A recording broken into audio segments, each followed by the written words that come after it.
Bentrovati, buongiorno telespettatrici, telespettatori di Antenna 3. Rientriamo in diretta anche per questo mercoledì 21 aprile per tutti gli aggiornamenti sul fronte della cronaca, dell'attualità della politica. Oggi tutto ruota attorno inevitabilmente al Consiglio dei Ministri che si terrà con ogni probabilità nel pomeriggio. Non è ancora ufficiale, ma si parla delle 17. Come sapete, in ballo c'è il decreto riaperture, c'è una bozza che circola da ieri sera, ma c'è uno scontro all'interno dell'ampia maggioranza su temi caldissimi come quello del rientro a scuola o del coprifuoco. Ebbene sì, quello che sembrava certo, ovvero che il coprifuoco rimanesse alle 22, non è un dato ancora certo. Le regioni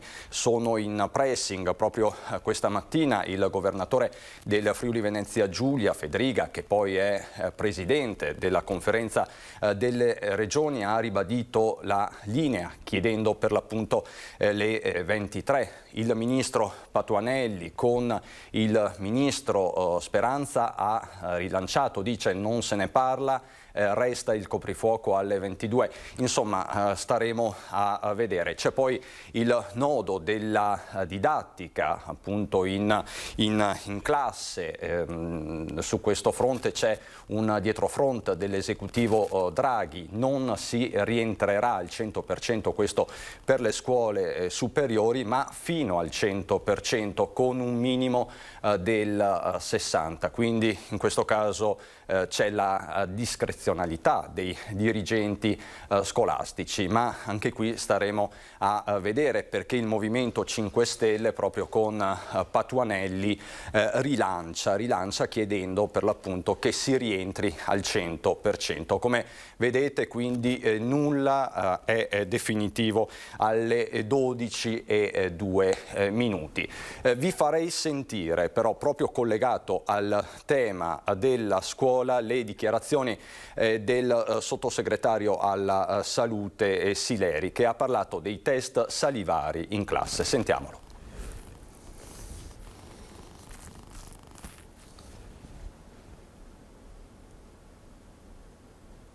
Dovrebbe arrivare. Riapriamo in sicurezza. Riaprire in sicurezza significa anche gradualità nelle riaperture. Il Movimento 5 Stelle è convinto che i nostri ragazzi, i nostri figli debbano terminare l'anno scolastico in classe.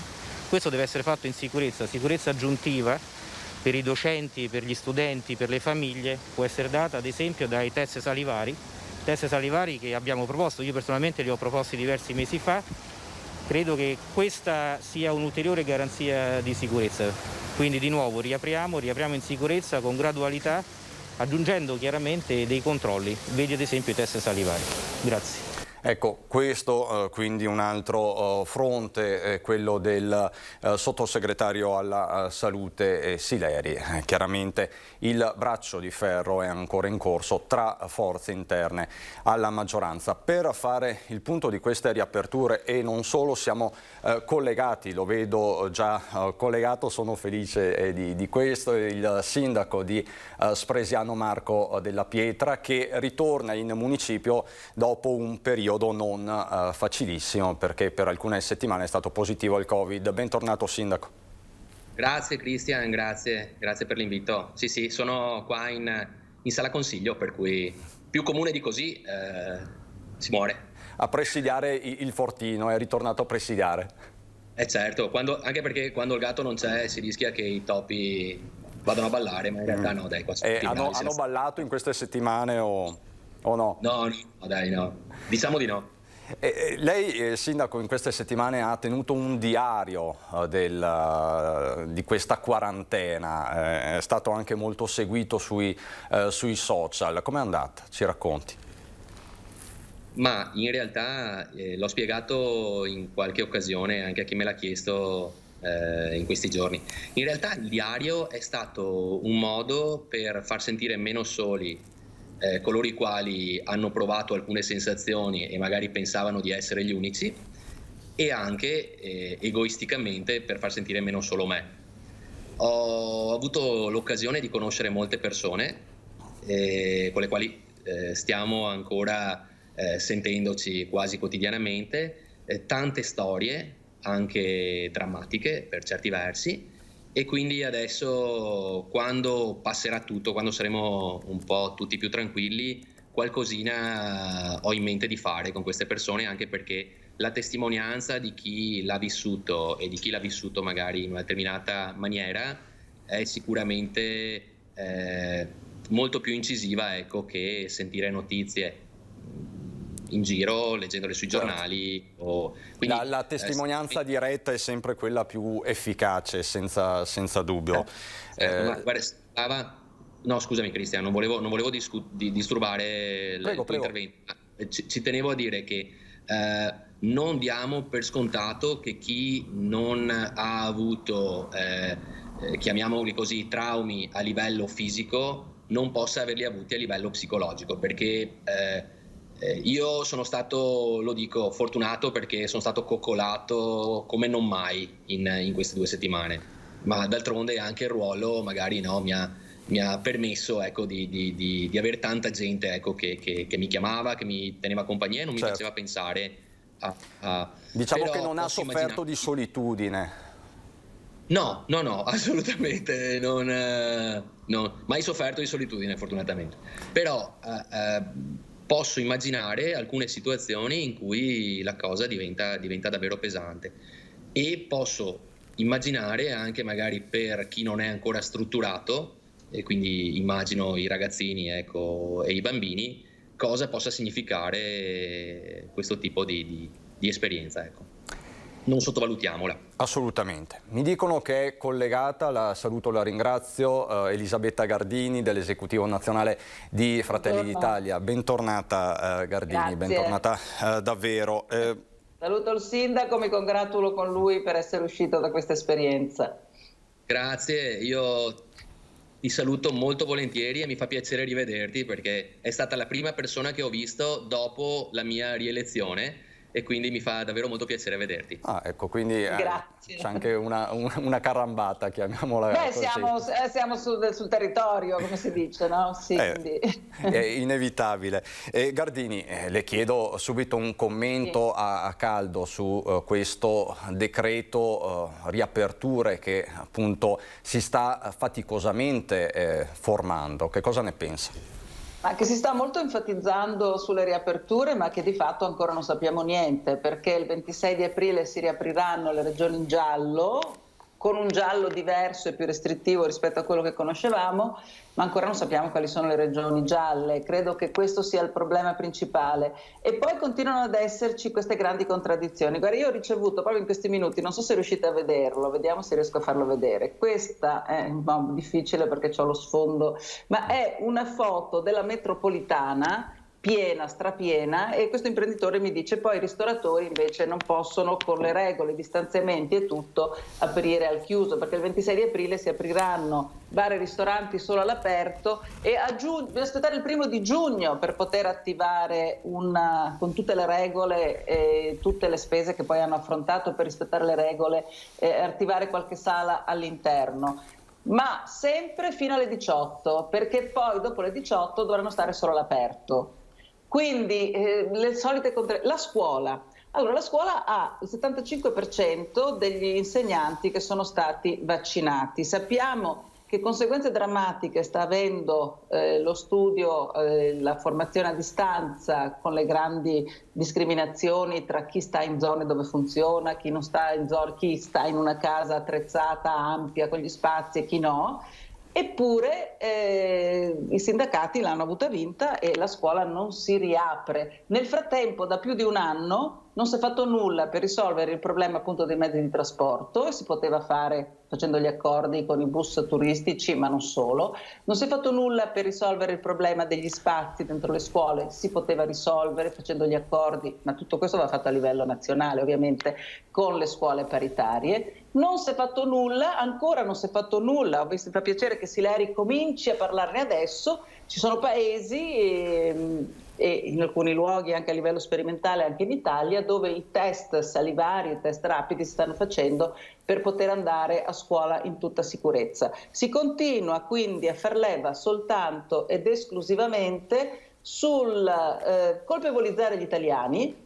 Si dice che tutti siamo in assembramento. Io non so dove li vedano questi assembramenti, perché io vado in giro e vedo delle città desolatamente vuote, negozi, strade chiuse, negozi chiusi, attività chiuse, alcune per sempre, alcune io mi augurerei la maggior parte, ma sappiamo che molte di queste attività sono a rischio chiusura definitiva. Vediamo la disperazione di piccoli imprenditori, commercianti, partite IVA, che ci dicono che non sanno più cosa mettere in tavola per i propri figli, che stanno a fare le code chiedendo il pane da mettere in tavola per i propri figli, e questi signori che non hanno fatto, ripeto, nulla.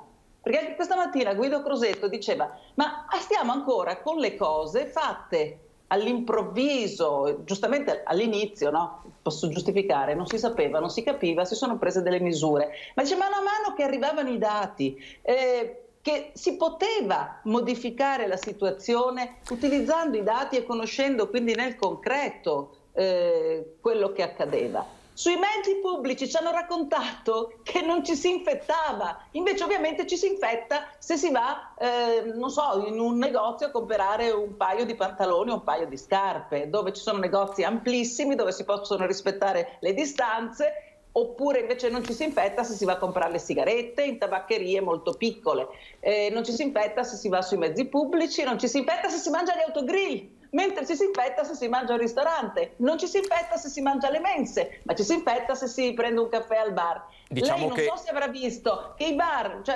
che hanno i tavolini fuori, e sono state l'altra settimana delle belle giornate, sono rigorosamente vuoti quando il bar è aperto. Quando il bar chiude, perché a quel punto non si rischia più la multa, la gente si siede e si accomoda. Anche questo è un aspetto, e penso che il sindaco ce lo possa confermare. È difficile, sì, ma il sindaco è in prima linea, povero, non gli hanno dato, non può mica farle lui queste cose. Il sindaco è in prima linea ad affrontare i problemi dei cittadini che si rivolgono a lui, e lui si ritrova impotente. E ultima cosa, e poi mi taccio, ho dovuto sentire Crisanti che diceva: ma tutte queste proteste in Italia, ma in Germania e in Gran Bretagna mica protestano così. Bisognerà capire perché, ma nessuno gli era spiegato che gli danno i soldi a fondo perduto e che gli danno veramente le casse integrazione ai dipendenti al vero 80% dello stipendio, e che quindi, pur tirando un po' la cinghia, vedono che possono arrivare dall'altra parte del guado ancora vivi. Da noi invece li stanno facendo morire. Tra l'altro, Crisanti, cioè sta anche qua vicino, si informi. Fra qualche istante ci collegheremo proprio con un imprenditore che sta scendendo a Roma per una protesta eclatante, proprio fra qualche minuto. Sindaco, il quadro che Gardini ha tracciato è un quadro fatto di paradossi. Lei li vive questi paradossi nella quotidianità? Beh, certo, io credo di essere, come diceva appunto Elisabetta, il baluardo, ecco, tra i cittadini e tutto quello che viene al di sopra di noi, per cui siamo effettivamente i primi referenti del cittadino, quindi queste cose qua le sentiamo ancora di più, se possibile. Per quanto riguarda i paradossi, ora anch'io ho visto la bozza della quale parlavate, e scusatemi, ma quello che viene detto delle piscine secondo me è l'emblema, ecco, di quello che sta accadendo in Italia da un anno a questa parte, perché nel decreto c'è scritto che le piscine dal 15 maggio potranno aprire all'aperto. No, non so voi, ma all'aperto in piscina il 15 maggio magari no. Parliamone.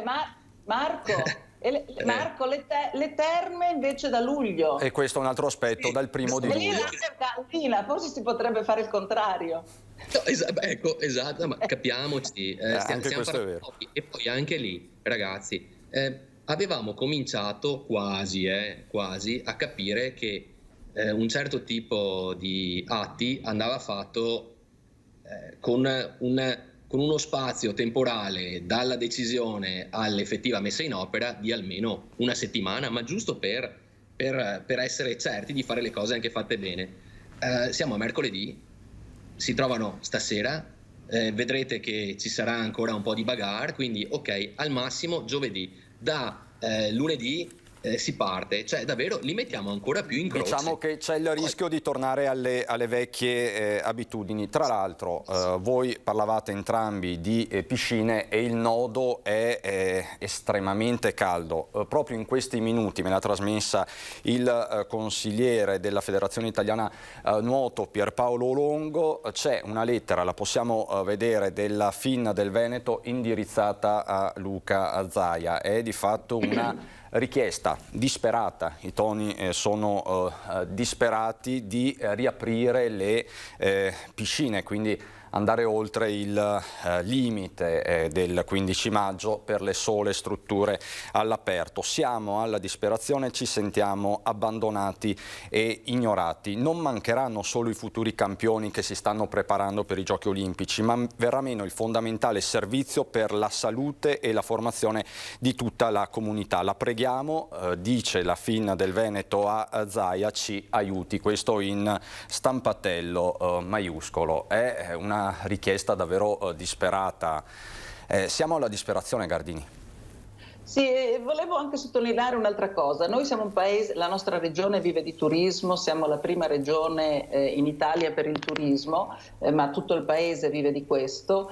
Stiamo vedendo gli altri paesi, competitor nostri, Spagna, Grecia, che si attrezzano in mille modi, e da noi vogliono tenere il coprifuoco alle 22, quindi alle 10 della sera, fino a tutto luglio. Lei mi dice quale turista straniero verrà in Italia sapendo che alle 10 deve chiudersi in casa, in albergo, in stanza, nel bed and breakfast, nell'agriturismo, là dove insomma ha deciso di risiedere. Lei non pensa che noi stiamo favorendo in modo indegno, in modo discriminatorio rispetto ai nostri operatori turistici, parlo di tutto il settore, di tutta la filiera, che poi comprende anche lo spettacolo, gli eventi, eccetera, eccetera, eccetera, che vivono di questo, soprattutto in queste stagioni, rispetto ai nostri competitor. E lei sa bene che quando lei perde delle fette di mercato, non è che poi se l'anno prossimo tutto torna normale, quelli tornano indietro. Magari hanno scoperto dei posti piacevoli dove non erano stati, magari hanno scoperto dei posti che costano anche di meno e certo, magari vogliono tornarci per qualche anno. La famosa fidelizzazione, e qua mi verrebbe da coniare un nuovo termine, la sfidelizzazione. Rischiamo questo.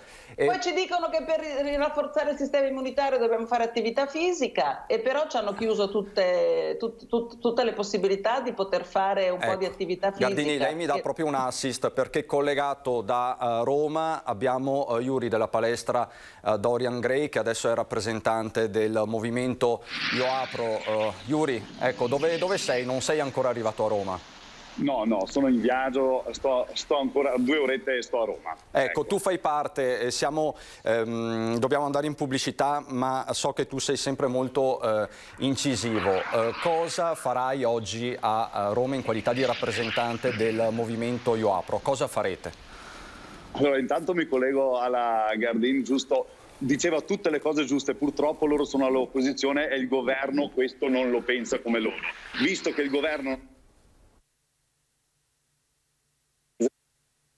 Io Apro, che precisiamo è un governo provocatorio, diciamo, che farà però l'interesse del popolo, a differenza di quello che sta facendo il governo attuale. Quindi voi questa sera annuncerete un governo ombra, è stato ribattezzato così, e tu sarai ministro di questo governo ombra. È una protesta eclatante per certi versi. Ma guarda, noi le stiamo provando tutte e quindi abbiamo pensato a questa, perché comunque c'è veramente tanta gente che ci sta seguendo ed è presa come noi nella stessa situazione, e quindi noi abbiamo deciso di pensare anche al popolo, perché a differenza del governo attuale che ci ha proprio abbandonato, noi invece vogliamo ricominciare e il 26 dobbiamo ripartire tutti. Quindi il 26 voi riaprirete. Tu hai già preso delle multe la scorsa settimana, ricordiamolo. Bravissimo, perché io sono aperto già da 10 giorni ormai, ho preso le multe, ma questo ormai non ci fa paura, perché comunque lo facciamo per sopravvivenza e non per altro. Quindi noi continuiamo per la nostra strada e il 26 inviteremo, e comunque stanno già aderendo tantissime attività, sono già in 1100 attività in tutta Italia che hanno aderito in un giorno a questo governo e che apriranno insieme a noi. Yuri, ovviamente ci teniamo aggiornati nel corso della giornata. Ti saluto mentre chiedo a Gardini e Della Pietra se possono rimanere ancora per noi qualche minuto. C'è la pubblicità, ci vediamo subito dopo.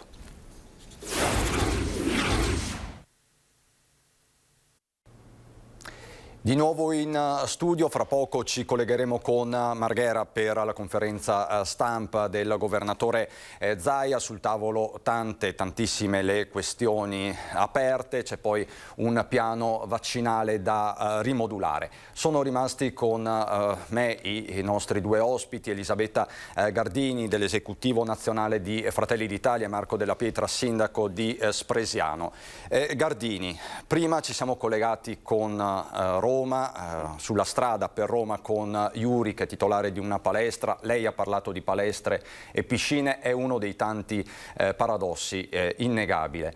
Il movimento Io Apro si prepara a costituire di fatto un governo ombra. Chiaro che è una provocazione, ma è un linguaggio forte. Siamo arrivati a questo?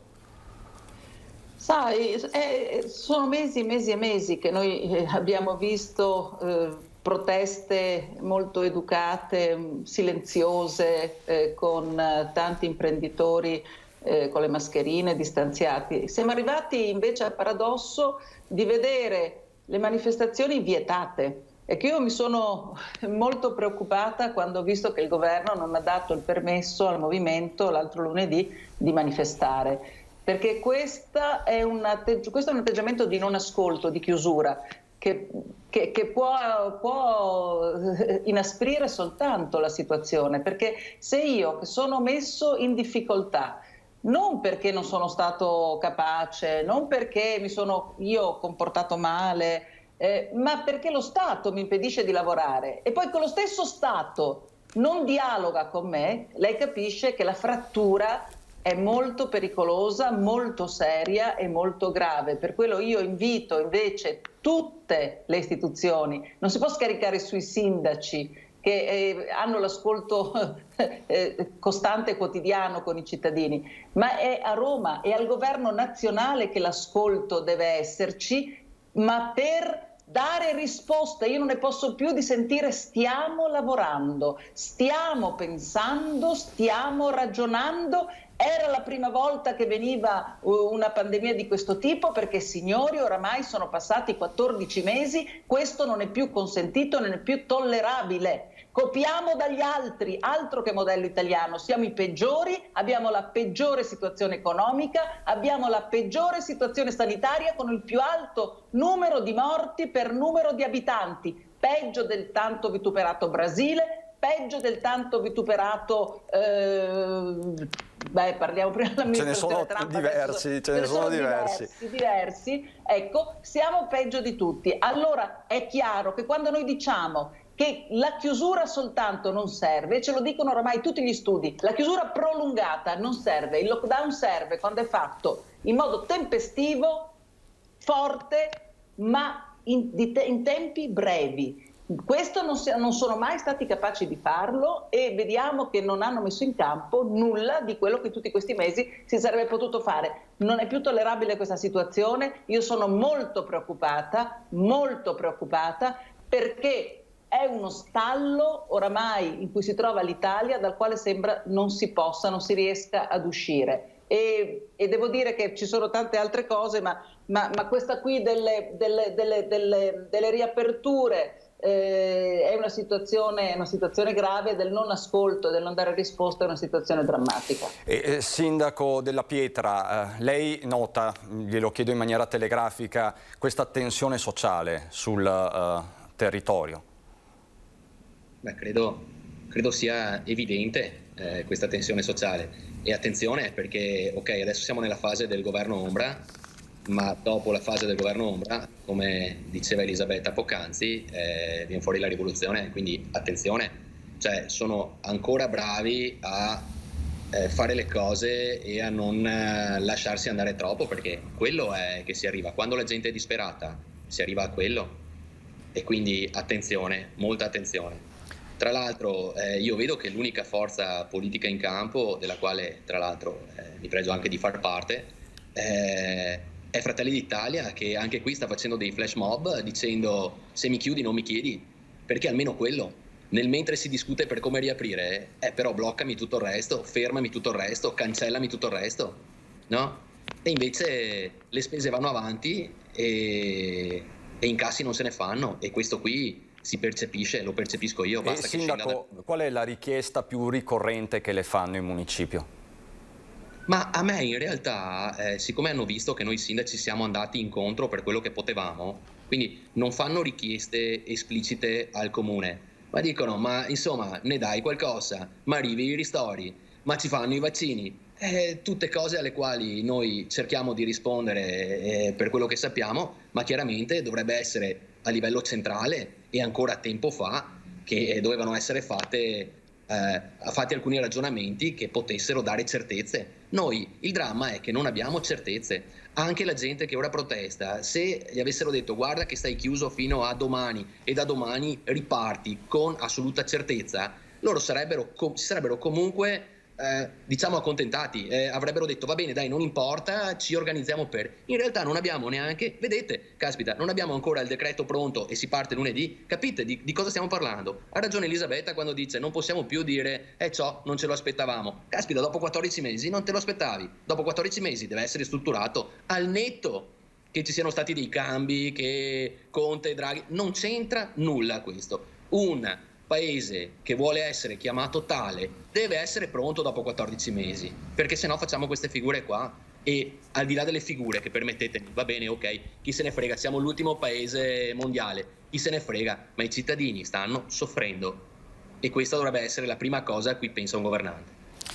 Sì, non hanno saputo mettere in campo neanche il piano pandemico, e ci dicono gli esperti che questo ha provocato migliaia e migliaia di morti in più, e qui ancora non c'è nessuno che si dimetta. Il report dell'Organizzazione Mondiale della Sanità, che è stato bloccato, censurato e ritirato, metteva in evidenza le carenze dell'Italia, è stato bloccato e censurato, e la cosa più scandalosa è che quando la dottoressa, che ha infranto il protocollo scoprendo il primo malato, certo, ha salvato, diciamo così, la situazione, l'hanno censurato anche questo, invece di dirlo a tutto il mondo.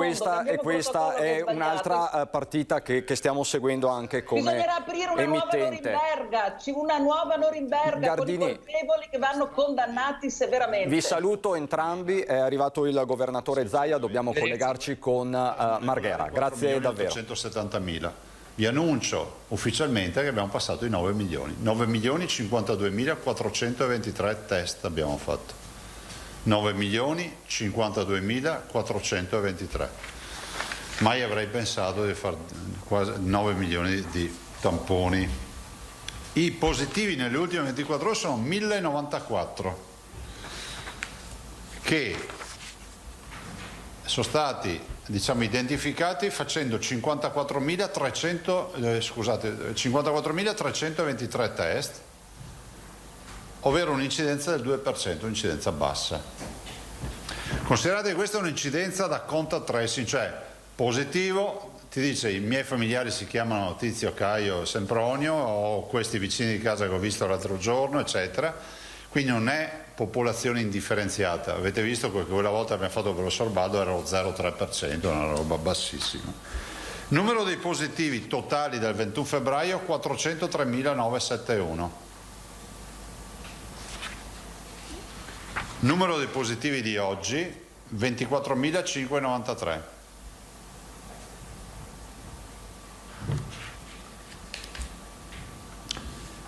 Ecco qui ancora un bel dato, 1685, non è che sia un bel dato 1685 persone in ospedale, però meno 43.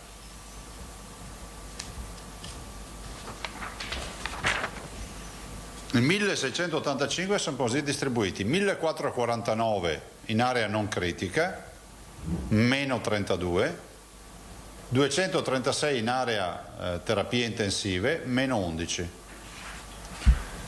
I 236 si sommano ai 270 dei non Covid, terapie intensive, e siamo a 506 in totale. Per capirsi, questo deve andare a zero per tornare alla normalità. 20 sono i decessi nelle ultime 24 ore, 19.868 sono i dimessi guariti. Se noi volessimo fare un bilancio, ma lo ricordo a beneficio, perdonatemi, dei cittadini magari che ci seguono anche in diretta, volessimo fare un bilancio, noi abbiamo questi due dati importanti. 403.000 sono i positivi intercettati dal 21 febbraio. La statistica ci dice, ormai abbastanza assestata, che metà non hanno avuto sintomi. Quindi 200.000 non hanno avuto sintomi. L'altra metà ha avuto sintomi in maniera graduale, dal raffreddore, un po' di stanchezza magari qualche giorno, a sintomi gravi fino al ricovero. Quindi 200.000 hanno avuto sintomi. La stragrande maggioranza, se non la quasi totalità, di chi ha avuto sintomi, di questi 200.000, della metà, si è curata a casa. Quelli che sono finiti in ospedale sono questi, 20.000, cioè di 400.000, 20.000 sono entrati in ospedale e sono usciti guariti. Questi sono i numeri. Quindi c'è un grande lavoro di cura domiciliare fatto dai medici, insomma da tutti coloro che hanno seguito 200.000 pazienti, però una quota, diciamo, qui noi calcoliamo un 10%, ma anche inferiore, si dice dal 5-7%, ha dovuto avere cure più intensive. Considerate che, perché vi dico è un po' più bassa, perché qui ci sono dentro anche, noi abbiamo catalogato anche coloro che magari hanno avuto terapie domiciliari più importanti come la bombola dell'ossigeno, ossigenoterapia e altro, ma in generale in ospedale dei 400.000 si parla di un 5%, insomma, tanto è vero che tornerebbe anche il conto 5 per 4, 20, sono 20.000. Basta, adesso voi sapete, noi abbiamo fatto un sacco di riunioni anche stamattina, in corso una riunione dei presidenti e abbiamo questa attesa che vogliamo rendere proficua in attesa che il Consiglio dei Ministri approvi il decreto. Vi dico già alcune considerazioni sul decreto. Intanto una prima considerazione che è giusto fare, che noi non stiamo parlando di riaperture, sembra quasi una provocazione quello che sto dicendo. A maggio dell'anno scorso noi riaprivamo tutto con gradualità, con decisioni, vi ricordate le linee guida, i bar, i ristoranti, le spiagge, cioè partì tutta una come si può dire, quasi una processione, no? Nelle aperture. Noi non stiamo pensando di ripartire, perché la stragrande maggioranza dell'attività è rimasta aperta. Noi non stiamo uscendo dal lockdown. Non abbiamo le strade vuote come ce le avevamo a maggio, perché fino all'8 maggio noi abbiamo avuto il lockdown, fino al 4 maggio abbiamo avuto il lockdown in Veneto, vi ricordo. Stiamo parlando della riapertura di alcune attività che sono rimaste chiuse. E quali sono? Bar, ristoranti, palestre, piscine, teatri, cinema, mondo dell'intrattenimento, spettacoli viaggianti. Non voglio banalizzare, ma voglio dire che quindi il contesto non è quello di una ripartenza, non sai cosa accadrà, perché comunque la ripartenza la vediamo la strada piena, no? Abbiamo le scuole aperte, non avevamo neanche le scuole aperte, vi ricordo l'anno scorso a maggio, se ricordate.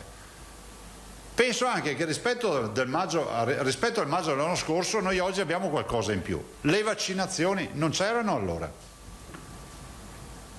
Gli anticorpi monoclonali e tutti i protocolli di cura che allora non c'erano. Cioè parlare di vaccino o anticorpi monoclonali a maggio-aprile dell'anno scorso è una fantasia, è utopia. Abbiamo comunque acquisito esperienza sul virus, non dobbiamo banalizzare la situazione, perché la situazione è una situazione oggi di quasi 1700 pazienti con la presenza del virus, però è pur vero che un minimo, come si può dire, di buon senso e anche di rispetto di reciprocità nelle aperture ci vuole. È difficile spiegare che una partita di calcio tra Scapoli e Mogliati si può fare dal 26 e in palestra si apre l'1 di giugno. È difficile spiegare che tu fai aprire i ristoranti solo all'aperto in un contesto nel quale è impossibile mangiare fuori. Non c'è nessuno che ha il coraggio di dire che qua fa freddo. No, perché sembra che sia proibito dirlo. Noi siamo fuori scala, ma lo è anche tutto il centro Italia, lo è gran parte dell'Italia. Quest'anno, fra l'altro, abbiamo una primavera più fresca del solito. È difficile pensare che dal 1° giugno si possano aprire i ristoranti la sera in zona gialla fino alle 18, dalle 5 del mattino alle 18. Uno dice: ma scusa, spiegami la ratio epidemiologica. Cosa vuol dire?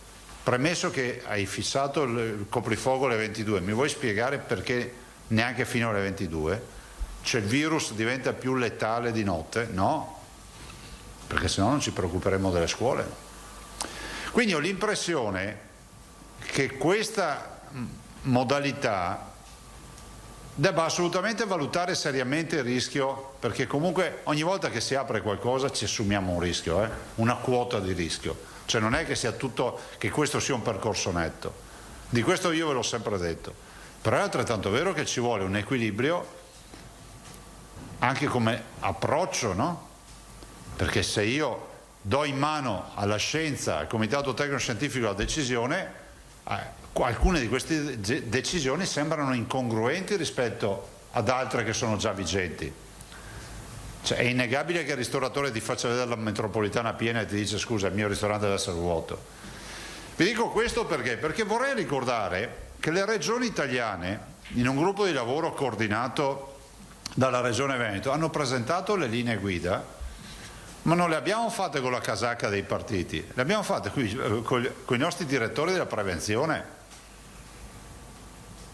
che magari non saranno nel CTS, ma sono i responsabili della salute dei cittadini e sono quelli che tutti i giorni lavorano con epidemie, con pandemie, con rischi, eccetera. E tutti hanno detto, ad esempio, per i ristoranti, regole ferree, introdurre anche il test, il fai da te, perché avete visto, adesso c'è il Green Pass, dipende da che parte la guardiamo il Green Pass, magari dopo ne parliamo. Però è fondamentale dire che ad esempio le regioni prevedevano che si aprisse anche in zona rossa, aumentando il distanziamento tra i tavoli.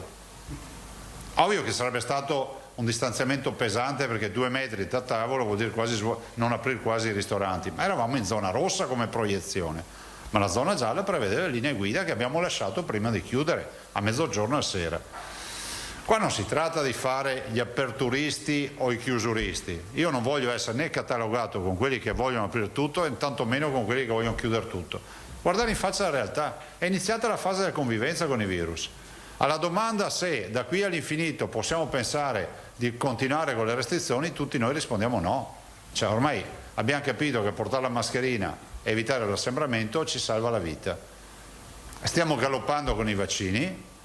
La prossima settimana ne abbiamo già 50.000 dosi in più a settimana. Noi consideriamo, ve l'ho già detto, massimo un paio di settimane di chiudere i settantenni, i 70-79 anni, e poi aggrediremo il target successivo 60-69 e avanti così.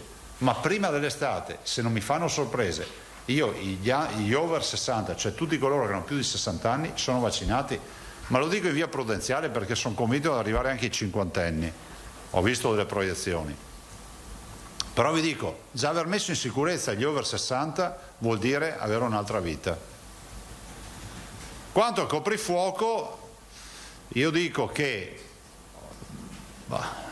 premesso che il coprifuoco è una brutta parola, premesso che se il motore è sempre il controllo dell'infezione, bisogna sempre che ci sia una giustificazione scientifica. Allora, un segno di disponibilità sarebbe stato quello magari di innalzare un po' di più. Io spero che il Presidente del Consiglio possa valutare questo aspetto, no? Magari alle 23 o togliere il coprifuoco, non ve lo so dire, però cos'è importante? Il ristorante, per dire, ma ci sono delle regole che potremmo anche affrontare subito. Se uno al ristorante, invece che si alzi col boccone ancora in gola o gli danno il piatto in mano e dice fa il doggy bag e va a casa e finisci di mangiare, magari uno può avere come lascia passare il fatto che ha una ricevuta della pizzeria piuttosto che della trattoria, piuttosto che di un ristorante.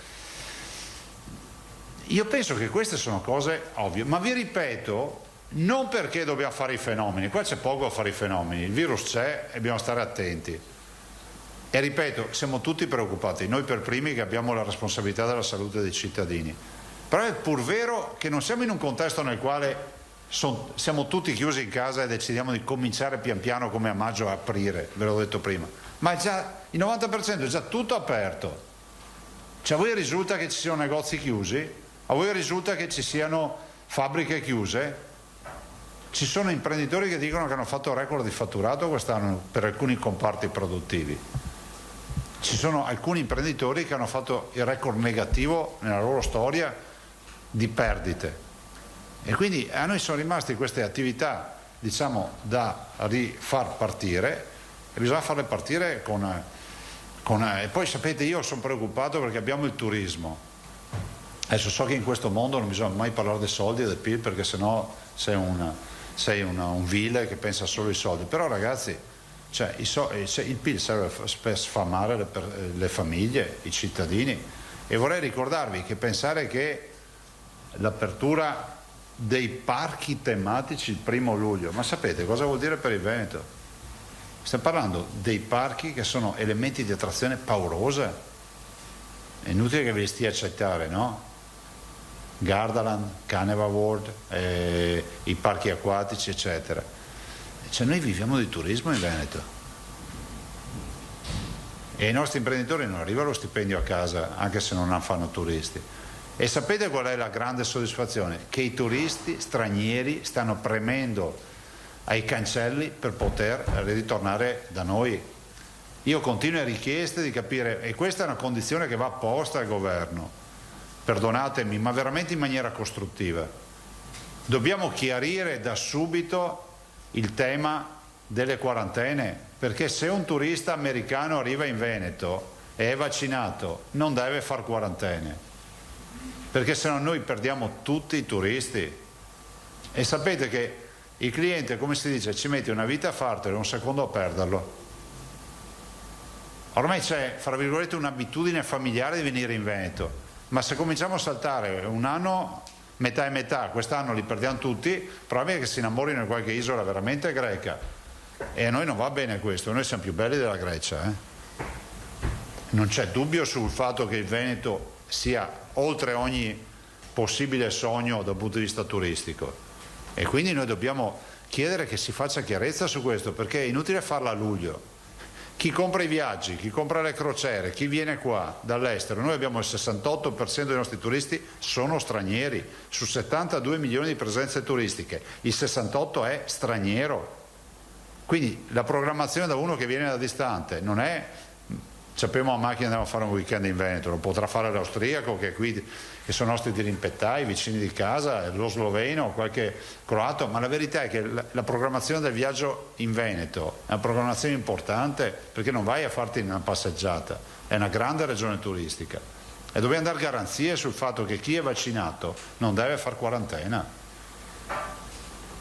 E ovviamente stabilire anche il tema dei tamponi, perché se uno fa i tamponi, capite che non ha nessun senso. Ecco, e poi la diagnostica, il fai da te è fondamentale, perché ci aiuta tanto con le scuole, con gli screening, è fondamentale, con le attività in generale. Prego. Cominciamo il giro. Tosato, Giacomuzzo, Moscati. Oggi Tosato ne fa una sola, Natali. Si è impegnato. L'importante è che la risposta sia efficace più che una domanda. Una c'è il rischio anche della non risposta. Lo so. Invece di farne 3 uguali, ne fai una e così la risolviamo. C'è Bonnet che ha chiesto di parlare.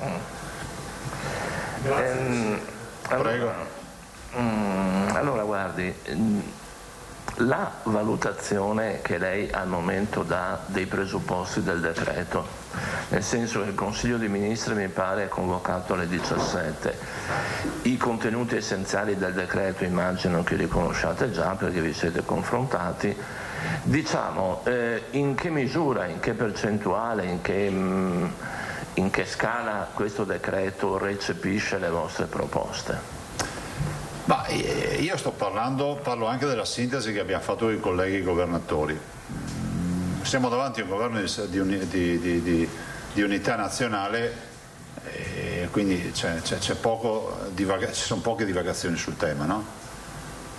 Prendiamo atto che bisogna riaprire queste attività, facciamolo con una ratio che sia una ratio sanitaria ma che stia in piedi. Quindi ci sono degli aspetti da chiarire. Faccio un esempio ulteriore: apriamo i cinema e i teatri il 26, non ho nulla contro i cinema e i teatri, e la piscina non sappiamo quando si potrà aprire, no, cioè è sine die, non si sa. Cioè non si sa perché la piscina coperta non si sa quando si potrà aprire, piuttosto che la palestra del 1° di giugno. Capite che le palestre di solito in estate vanno scemando e addirittura alcune chiudono. Cioè, ho l'impressione che ci sia, come si può dire, c'è stato impegno ma si può fare di più per renderlo più reale, no? Anche sul Green Pass non è ancora dato a sapere quali siano gli elementi, ma se il Green Pass diventa essere tamponati, io penso che sia logico che il pubblico debba garantire i tamponi a tutti. Cioè non ha senso che possa fare il tampone per andare fuori regione solo chi può pagarsi il tampone, perché finisce, penso, ai giovani, alle famiglie o a chi comunque non ha i soldi per pagarsi anche il proprio tampone. E cosa fa? Si chiude in casa perché non ha la possibilità di certificare la sua negatività. Per cui io penso che siano ore utili per aggiustare il tiro. Sono convinto che il Presidente Draghi, che è persona equilibrata e di buon senso, saprà anche ascoltare queste, come si può dire, queste osservazioni che comunque i colleghi presidenti fanno assieme a me. Cioè è inevitabile che vengano fuori questi aspetti. Non ho altre domande. Grazie. Così la faccio contento. Però ne ho 10 dei... No, è una segnalazione da persone che secondo me hanno titolo per essere ascoltate, cioè i disabili. Sì. I disabili continuano ad avere problemi di prenotazione delle visite, soprattutto nell'ULSS 6, quella di Padova. A visite? Sì, no, visite, mi perdoni. Vaccini? Vaccini, certo, vaccini. Alcuni non hanno compreso il modo di forzare, come l'espressione che lei ha usato, forzare la prenotazione nel sito. Altri dicono accettano, il portale accetta la forzatura soltanto per persone nate prima del 1951. No. Questo ci dicono, hanno provato, riprovato, chiedono... Cioè c'è del 51, allora vuol dire che c'è un baco nel programma, lo verificheremo. Perché insomma non è che non è una direttiva questa, è aperto a tutti? No, nel senso che non è che queste persone si divertono a creare problemi, è che non ci riescono. Sì, dico ben venga questa segnalazione, approfondiremo. Cioè, certo è che non so, io lo so adesso, se è un tema di blocco se è un tema di blocco sull'anno di nascita, considerate che abbiamo un direttore, quindi anzi invito il direttore Fortuna, o se qualcuno ascolta per suo conto questa conferenza stampa, di provvedere subito a verificare questo, e anche al dottor Tognoro che è dell'azienda Zero. Cioè c'è un blocco dal 51. Sì. Due persone stanno provando da molti giorni, sono persone che sono più giovani ma sono disabili gravi, certo, e dicono che c'è questo blocco. Però loro sanno che è dal 51? Sì. Però il programma non lo dice. Come fanno a saperlo? Evidentemente hanno... Vabbè, comunque verifichiamo... evidentemente hanno dei riscontri da altre persone magari. La verifichiamo. Grazie per la segnalazione. Allora tocca a Cristina Giacomuzzo, poi Moscati, Natali e Bonet. Buongiorno Presidente. Buongiorno. Allora, lei diceva sono ore utili per aggiustare il tiro. Ci sono altri appuntamenti prima delle 17 con le regioni per un confronto? Beh, oggi è una giornata tutta in movimento. Il Presidente Federica poi avrà per il conto nostro le interlocuzioni, ma insomma penso che la base di lavoro ci sia, come dico sempre io. Michelangelo diceva che bisogna togliere tutto il marmo in più per fare la pietà, ecco, insomma ne hanno tolto un bel pezzo, cioè manca ancora insomma per arrivare a una statua ben definita. Manca, per mi fa di cogliere, lei non vuole essere critico, però mancano tutto il pacchetto delle linee guida che non sono state praticamente ascoltate. Sì, ma soprattutto uno può, cioè dal punto di vista scientifico si può essere anche più estremi, ma poi ci vuole anche, come si può dire, perequazione, no? Equilibrio rispetto ad altre attività, perché tu non puoi pensare di dire di aprire, che so, un teatro e non aprire un'altra realtà che al chiuso potrebbe avere la stessa apertura con le stesse linee guida, o che so, ho fatto prima l'esempio della partita dello sport a squadre e non autorizzare l'apertura di una palestra, che tra delle persone che giocano a calcio, che sudano, si abbracciano e fanno tutto quello che bisogna fare nel campo da calcio, e una palestra che va lì, che tutto è ormai diventata tutta un cerimoniale di linee guida con prenotazione, misura della temperatura eccetera, cioè. E come lo vede, come commenta in pratica il dietrofront del governo che ha ascoltato le regioni in tema di scuola? Ma io non lo definirei dietrofront, cioè il governo ha dimostrato, come si può dire, capacità di ascolto, e soprattutto siamo riusciti a dimostrare che non era vera l'agenda metropolitana che qualcuno si sbracciava a portare in giro per le TV, qualche rappresentante della politica che mai ha amministrato in vita sua, che voleva far credere agli italiani che se non ci sono gli autobus è perché noi non ci siamo preoccupati. No, non ci sono, punto.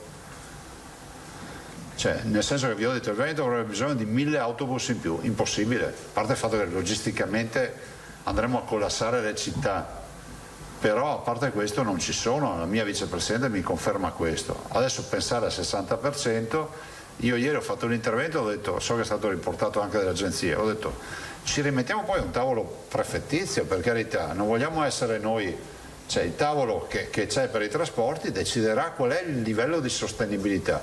Secondo noi il Veneto è già tanto arrivare al 60% se vogliamo ottenere i trasporti, come si può dire, abbastanza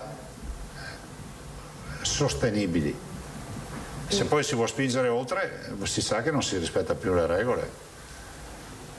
Un'ultima cosa, una curiosità per quanto riguarda i vaccini, il Johnson & Johnson che è stato approvato EMA e AIFA per gli over 65, in Veneto che ripercussioni, che ricadute ha, anche magari con un maggior numero, oltre i 40.000 vaccinazioni e somministrazioni dal 29, si potrà aumentare ancora di più?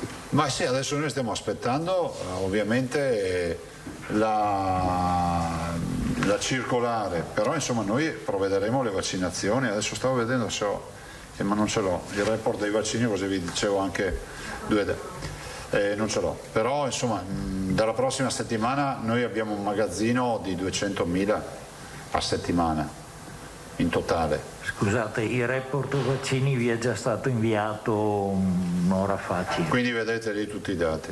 Le ultime 24 ore ho fatto i 22.000 perché non abbiamo più, cioè ne abbiamo 93.000 a magazzino, ma che sono bloccati perché appena arrivano, ad esempio AstraZeneca siamo in difficoltà, stamattina ne arrivavano 38.000, anzi dovrebbero arrivare per mezzogiorno a Mestre, ma 38.000 considerate che quando inizia a partire la macchina dei richiami sono tanti, perché noi ne abbiamo fatti tanti AstraZeneca nella prima fase.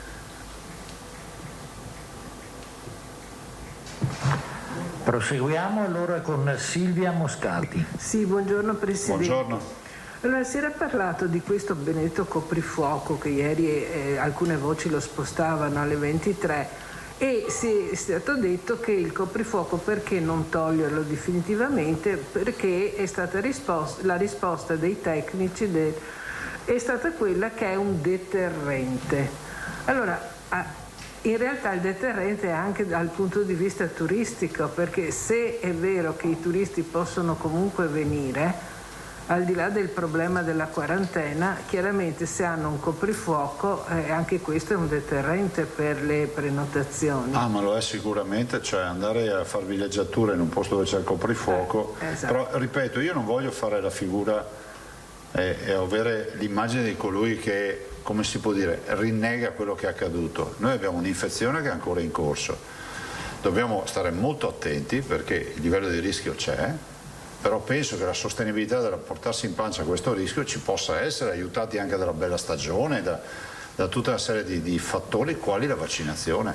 Dopodiché sto coprifuoco, guardate, vi dirò quale sarà il coprifuoco quando leggeremo il decreto, perché ad ora non c'è un decreto.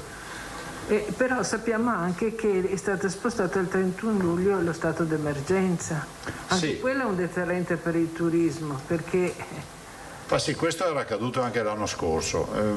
Diciamo che il turista magari è meno attento a questo aspetto, lo è molto di più a fatti pratici, cioè doversi chiudere in albergo o nella struttura ricettiva alle 22 piuttosto che non avere la certezza se dovrà fare o meno la quarantena. Guardate che questo è un grande spartiacque, è una grande preoccupazione. Cioè noi dobbiamo essere chiari sul piano di sanità pubblica riferito ai turisti. Ecco, invece tornando per esempio ai vaccini, adesso a questo pass che è stato definito Green Pass, noi sappiamo che l'AstraZeneca ha 3 mesi per il richiamo, per cui in questo caso come viene valutata questa... C'è la prima e la seconda dose, sembra da quelle bozze che girano che debba essere avvenuta la certificazione, però con la seconda dose, però non ve lo so dire, sono ancora girando bozze. Sì, perché se uno si vaccina adesso giustamente va a finire già finita l'estate. Sì, a maggior ragione dovrà sottoporsi a tampone, ma anche il tampone deve essere riconosciuto. Cioè. È tutto un problema. E l'ultima è su Johnson & Johnson, una battuta. Cioè, nel momento in cui sono autorizzati i nostri clinici li somministrano. Sì, però oggi c'era un'agenzia, mi pare che dicesse, se non ne abbiamo altri o non ci sono le forniture, faremo anche quelli a tutti. È corretta? Forse è una... No, noi li facciamo per target in base all'autorizzazione.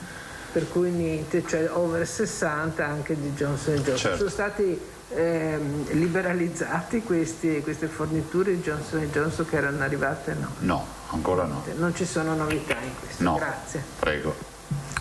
Passiamo quindi ad Alessandra Natali, poi Marco Bonet. Buongiorno, per Radio Stereo Città e Caffè TV24. Mi risulta che però ancora 2 attività siano effettivamente chiuse da molto e mi spenda 2 parole per quanto riguarda il casino e poi per quanto riguarda anche la radio, quindi ci arrivano molte richieste per il Popolo della Notte che ancora non hanno precisazioni. Ma sono quei punti di domanda che peraltro restano inespressi nel decreto. Ho fatto prima un esempio, ci è stato segnalato anche dal Presidente nazionale del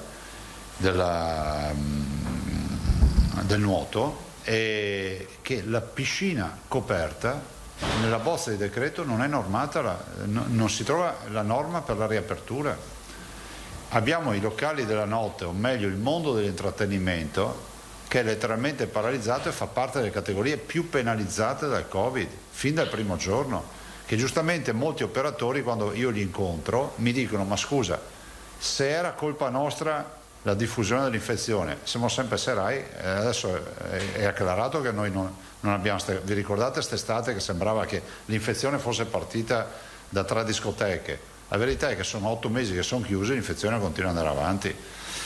Così il mondo degli spettacoli viaggianti, ricordiamoci tutto il tema fiere, giostre e affini, Luna Park, che sono anche loro poveri, costretti a non... Io ho conosciuto, ve lo dico, ho conosciuto operatori che hanno la giostrina a casa e sono fatti assumere a fare attività, lavorare di notte nel terzo urbana, ste robe, cioè in attesa che si riaprano le sagre e che possano ripartire con i loro spettacoli. Il mondo della notte non sarà più, non so quanti riapriranno sinceramente. E poi c'è il tema, guardate, delle palestre, che anche lì è tutto un mondo che non so che fine farà rispetto alle riaperture, perché riaprire il 1° di giugno è già tirata. Il casino Casinò che invece comunque... Ma sul Casinò, anche lì, il Casinò penso non abbia, diciamo, condizioni di trasmissione maggiori di altre strutture chiuse, di un cinema, di un teatro, no? Perché non mi pare che il Casinò sia così, a parte il fatto che ci sono le linee guida, a parte il fatto che sono anche pubbliche le gestioni, per cui non è, cioè figuriamoci, diciamo, il capitale pubblico del Casinò, Venezia è il suo, se parliamo di Venezia, e quindi c'è maggiore attenzione ancora, no? Se vogliamo, proprio perché il pubblico ha l'ossessione di applicare la norma in maniera ossessiva. Anche lì non c'è notizia. Tutto tace. Si parla di fiere, spettacoli, parchi eccetera dal 1° luglio, però dovrà essere chiarita questo aspetto del Casinò. Presidente, secondo lei questo governo ascolta di più le regioni? Possiamo, anche parlando, si è espresso prima per quanto riguarda, non è un dietrofront, l'ha detto, ma insomma vi ascoltano di più per quanto riguarda ad esempio la scuola. Possiamo collegarlo a un qualche aspetto di autonomia o di presa di coscienza maggiore? Sapete, la presa di coscienza maggiore durante il Covid è che le regioni sono, diciamo, dei bracci operativi sul territorio, riescono ad essere la parte operativa che nessun governo nazionale potrebbe avere. Cioè è illusorio pensare che un governo centrale possa gestire la sanità come la gestiamo noi, ma non perché siano degli incapaci, perché ci puoi mettere chiunque, la catena decisionale è talmente lunga, è come se a me facessero gestire la sanità, che so, della Sicilia piuttosto della Calabria o della Val d'Aosta stando qui in Veneto. È inevitabile che le distanze, è vero che sono ridotte dalle nuove tecnologie, ma uno deve essere lì, respirare l'aria, capire cosa succede, insomma sono sempre aziende. Può essere una prova di autonomia? Ma sì, io penso che dal Veneto è stata superata a pieno titolo questa, no? Prova di autonomia. C'è stato questo dibattito, no, sul togliere l'autonomia alle regioni visto cosa è accaduto nel Covid. Lo toglierei ai governi, io ho visto cosa è accaduto nel Covid, non alle regioni. Basti guardare l'accordo fatto per i vaccini e vedere che noi potremmo vaccinare molto di più ma non abbiamo i vaccini. Grazie. Prego. Marco Bone. Sì, Presidente, buongiorno. Buongiorno. Quindi cerco di andare rapido. Sul tema della scuola, sì. Quindi mi pare di capire che la Regione non intende dare un'indicazione univoca per tutti, lascerà le province, perché leggo che ci sono, alcuni propongono soluzioni come mandare in presenza solo le prime e le quinte. Ma lì c'è l'ufficio scolastico regionale, ognuno deve fare il suo mestiere, no? E noi che siamo autonomisti incalliti riconosciamo l'autonomia assolutamente dell'ufficio scolastico regionale. Ovviamente che dovrà interfacciarsi con le potenzialità dei trasporti, ma fino ad ora con l'ufficio scolastico regionale, con la dottoressa Palumbo, è avvenuto in maniera sublime questo collegamento. Quindi la Regione non darà un'indicazione valida per tutti, ogni tavolo deciderà in provincia per provincia. Poi a mio avviso se riesce a fare una roba uniforme è meglio, ma se poi c'è qualcuno che in base alle sue attività, diciamo, provinciali riesce a garantire, che so, qualcosa in più, qualcosa in meno, lo capiremo, però insomma sarà il tavolo che è sovrano, no? Certo, poi per sintetizzare il suo pensiero sulle aperture, così mi dice se sbaglio, se ho capito male io, ma mi pare di capire che la sua linea è di riaprire tutto con le linee guida, cioè ci sono le linee guida, si potrebbe secondo lei riaprire tutto con i protocolli di sicurezza, ho capito bene? No, io ho detto che le regioni hanno fatto le linee guida e se le abbiamo fatte perché crediamo che quelle linee guida ci garantiscano sostenibilità e attenuare il rischio. Dopodiché, per carità, c'è un CTS che è sovrano anche in questo caso, però se esprime, diciamo, soluzioni che sono discordanti tra un settore e l'altro ci perdiamo, no? Okay. Non c'è uniformità. Va bene. Poi sul tema dei vaccini, sì. Pfizer avrebbe comunicato l'arrivo di una nuova fornitura, le risulta? Sì, quant'è? 50.000. Questa settimana? No, sta settimana sono 126.000 che sono arrivati ieri, se non ricordo male. E però sembra che ne arrivino altre 50.000, forse lunedì, una roba del genere. Non so esattamente, comunque in questo momento ne abbiamo 93.000 a magazzino in totale di vaccini, perché sapete, ad esempio è in corso una fornitura di 38.000 AstraZeneca che qua non ce li ho segnati, non ho segnato neanche i Pfizer. Comunque noi verosimilmente, guardate, io penso che per domani mattina noi dovremo avere 200.000 dosi, secondo i conti che abbiamo fatto, perché qua non ho ancora caricato. Ok, poi se rispetto a quello che diceva Filippo, solo un dettaglio della prenotazione disabili, mail in tempo reale dice che è il numero verde che dà comunicazione del 51. Il numero verde? Sì, cioè leggo, dice: riguardo alla prenotazione di fragili, il sistema non accetta se nati dopo il 51, è il numero verde che dice che non si può prenotare se nati dopo il 51. Si ascolterà anche il signore Lazzarone di Altea, che dice che ascolta sempre e quindi avrà recepito che il numero verde dice come facevano a sapere giustamente questa roba del 51. Sì, perché il 51 a noi è ignoto, ecco che... sarà un inghippo nato chissà da dove. Comunque se riusciamo a verificarlo subito vi ringrazio. Ultima cosa, extra Covid, è stato Mitta nominato nuovo presidente del Porto. C'è questa particolarità che per la prima volta è un professionista che non è né veneto né veneziano, non ha mai lavorato qui, è completamente, diciamo così, estraneo alla città. Allora, spieghiamo come avviene la nomina del presidente del Porto. C'è un bando nazionale, si presentano i curricula, il ministro poi dal bando pesca dei nomi e chiede semplicemente il gradimento come si può dire? Più che il gradimento, un termine giuridico che non ha senso, l'intesa, ma neanche un'intesa debole, com'è che si dice? Chiede... Un ok, diciamo. Un ok. Un ok. No, è sentita, è un sentita. Vabbè, insomma, vi dirò che i nomi che sono stati presentati a noi sono esattamente quelli che sono stati poi nominati in giro per l'Italia. Su il dottor Di Blasio c'è stato poi alla fine, dopo un paio di proposte, è arrivata questa proposta, il curriculum ce l'ha e appunto questi sono i nomi, questo fa parte della rosa dei nomi che ha proposto il ministro. Io non lo conosco, però ho visto che ha avuto, ci sono state date buone recensioni. Come TripAdvisor. Come TripAdvisor. 5 stelle. Va bene. Ormai si va tutto a recensioni, anche Barbier che è recensione. Ok. Anche i presidenti delle zone. Io stavo dicendo anche i giornalisti, avevo solo pensato a te. Va bene, grazie. Prego. Alda Ranzan. Presidente, buongiorno. Buongiorno. Quindi sostanzialmente sulle aperture oggi avete ulteriori margini di trattativa? Sì, decisamente sì, io spero proprio di sì. Ma attenzione, scusami, ne approfitto per la domanda.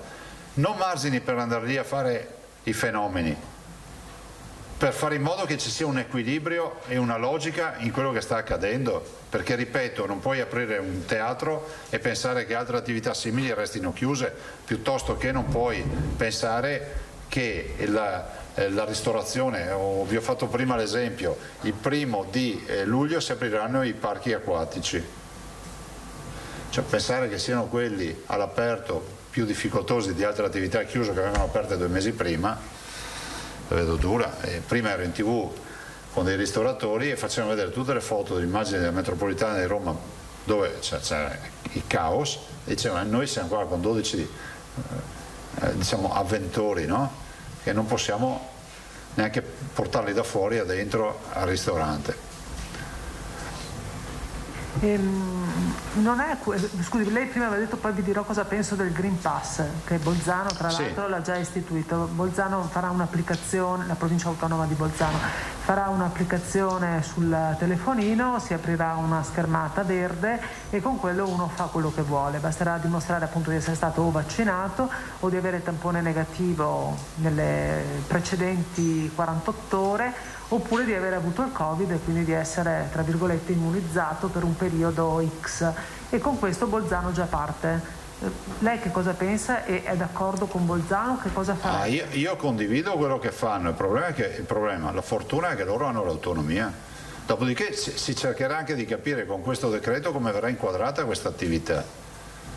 Perché se a noi dessero la possibilità di fare in modo, pensate solo, vaccinato, guarito, che ha gli anticorpi, tamponato, cioè testato, ha fatto le 3 categorie. Quindi uno potrebbe tranquillamente gestirsi i suoi accessi in base al fatto che è negativo e non abbiamo risolto il problema. Se dopo vogliamo non farli neanche uscire di casa è un'altra roba, però oggettivamente il nostro problema è l'incrocio, ce l'hanno detto per 1 anno e mezzo, l'incrocio con il positivo, no? Il fatto che tu ti avvicini a un positivo. Immuni funzionava così. Quindi Presidente, se ci fosse questo sviluppo, noi subito lo facciamo. Un certificato, cioè chiamiamo Green Pass, in realtà è un certificato che dice che tu non contagi tendenzialmente. Lei con quello aprirebbe tutto, i ristoranti, la piscina, a quel punto riusciamo a normare, diciamo, gli ingressi. Pensate a un ristorante, una piscina, un bar, un teatro, un cinema. Ovviamente non è che possiamo scaricare sul cittadino il costo della sua libertà, perché i colleghi convengono con me che i tamponi devono essere pagati dal pubblico. Cioè dall'URSS? Sì, del pubblico per me significa dallo Stato. Noi tasse ne paghiamo già tante. Un'altra cosa che volevo chiedere, le case di riposo, allora qui abbiamo i turisti che probabilmente arriveranno qui perché saranno vaccinati, perché appunto saranno in regola, e però abbiamo gli ospiti delle case di riposo che sono vaccinati e che restano reclusi nelle case di riposo. Non è un controsenso? No, è una vergogna, non un controsenso, e c'è una norma nazionale che deve essere modificata, c'è una direttiva nazionale, ve l'ha detto anche l'assessore Lanzarin. Io penso che sia la vera tragedia in questa fase, pensare che ci sono delle persone ormai immuni, ipervaccinate, perché se pensate noi delle case di riposo ormai non abbiamo più, abbiamo avuto un esempio di un focolaio che è nato e si è spento, perché poi essendo vaccinati, siccome li continuiamo a testare, troviamo il virus, ma è un virus che non ha avuto non ha effetto scatenante in malattia. Bisogna che venga risolto questo problema della riapertura delle case di riposo, perché il trauma psicologico è un trauma importante. Del resto mi metto nei panni dei gestori, dopo tutto quello che abbiamo letto e sentito dire da alcune bocche, chi è che ha il coraggio di aprire neanche la porta d'ingresso? Nessuno. E poi gli esiti anche di molte dichiarazioni sono questi.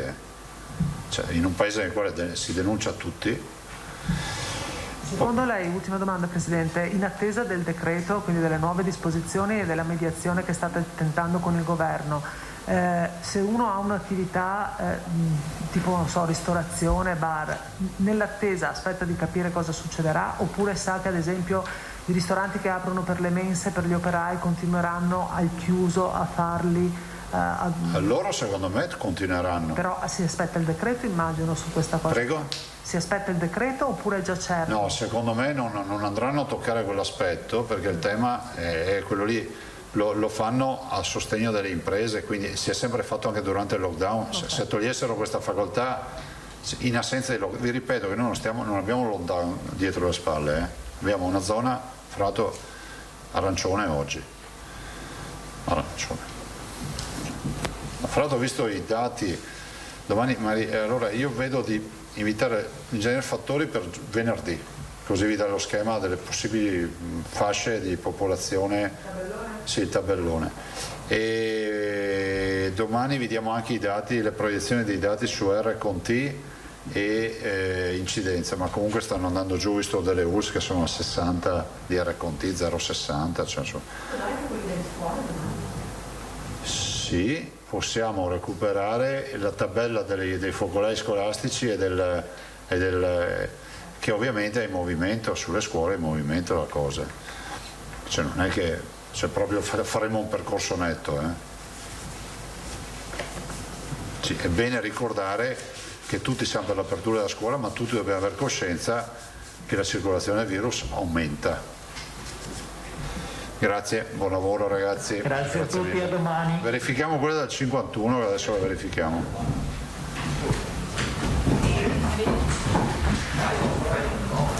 Rientriamo in diretta, così la conferenza stampa di oggi, mercoledì 21 aprile, del Presidente Zaia. Potremmo definirla una conferenza stampa fluida, perché di fatto anche il governatore del Veneto è in attesa di capire i dettagli di questo decreto riaperture. In realtà c'è un braccio di ferro in corso tra regioni ed esecutivo dell'esecutivo Draghi proprio sul tema delle riaperture, ma ci sono tante partite aperte anche all'interno degli stessi partiti di maggioranza, per esempio sul tema delle scuole. Zaia ha detto sostanzialmente che si augura che il Premier Draghi corregga il tiro, soprattutto sul fronte delle riaperture e del coprifuoco. Come sapete, il tema principale è proprio questo: coprifuoco sì o no alle 22 di sera. I governatori di regione chiedono perlomeno si faccia slittare il coprifuoco alle 23. Lo capiremo forse solo questa sera, quando il Consiglio dei Ministri sarà convocato, pare alle 5 del pomeriggio. Ma non c'è solo la questione delle riaperture, c'è il nodo delle vaccinazioni. Finalmente sembra che la campagna vaccinale sia sulla strada giusta e che ci sia sintonia tra il commissario Figliuolo e le regioni. Lo stesso Zaia ha gettato il cuore oltre l'ostacolo, dicendo che entro l'estate potrebbero essere vaccinati anche gli over 50, quindi non soltanto gli over 60 entro il 21 di giugno, come aveva detto anche la scorsa settimana, ma anche gli over 50. Ovviamente ieri è arrivato anche l'ok dell'EMA, dell'Agenzia Europea del Farmaco, al vaccino Johnson & Johnson, che poi in via preferenziale andrà somministrato agli over 60, ma in questa fase chiaramente tutto aiuta. Zaia poi si è soffermato in particolar modo sulla necessità di dare garanzie al settore del turismo e di rivedere quindi subito la quarantena. Il dato di partenza è quel 68% di turisti stranieri che arrivano in Veneto. Parliamo di quasi 40 milioni di presenze all'anno sui 70 milioni che solitamente vengono registrati dalle Dolomiti alla Laguna Veneta. È chiaro che in questa fase di prenotazioni e di programmazione dell'estate è indispensabile dare garanzie precise ai turisti che vogliono scegliere l'Italia e in particolar modo il Veneto. Questa quindi la situazione, questo il polso della situazione da parte di Zaia, ma a Zaia proprio in queste ore si è rivolta una categoria in particolare, quella delle piscine. Prima ne abbiamo parlato nella diretta del mezzogiorno, vi ho anticipato la lettera della FIN, della Federazione Italiana Nuoto del Veneto. Collegato con me c'è Pierpaolo Longo, che è consigliere della Federazione. Buongiorno Longo.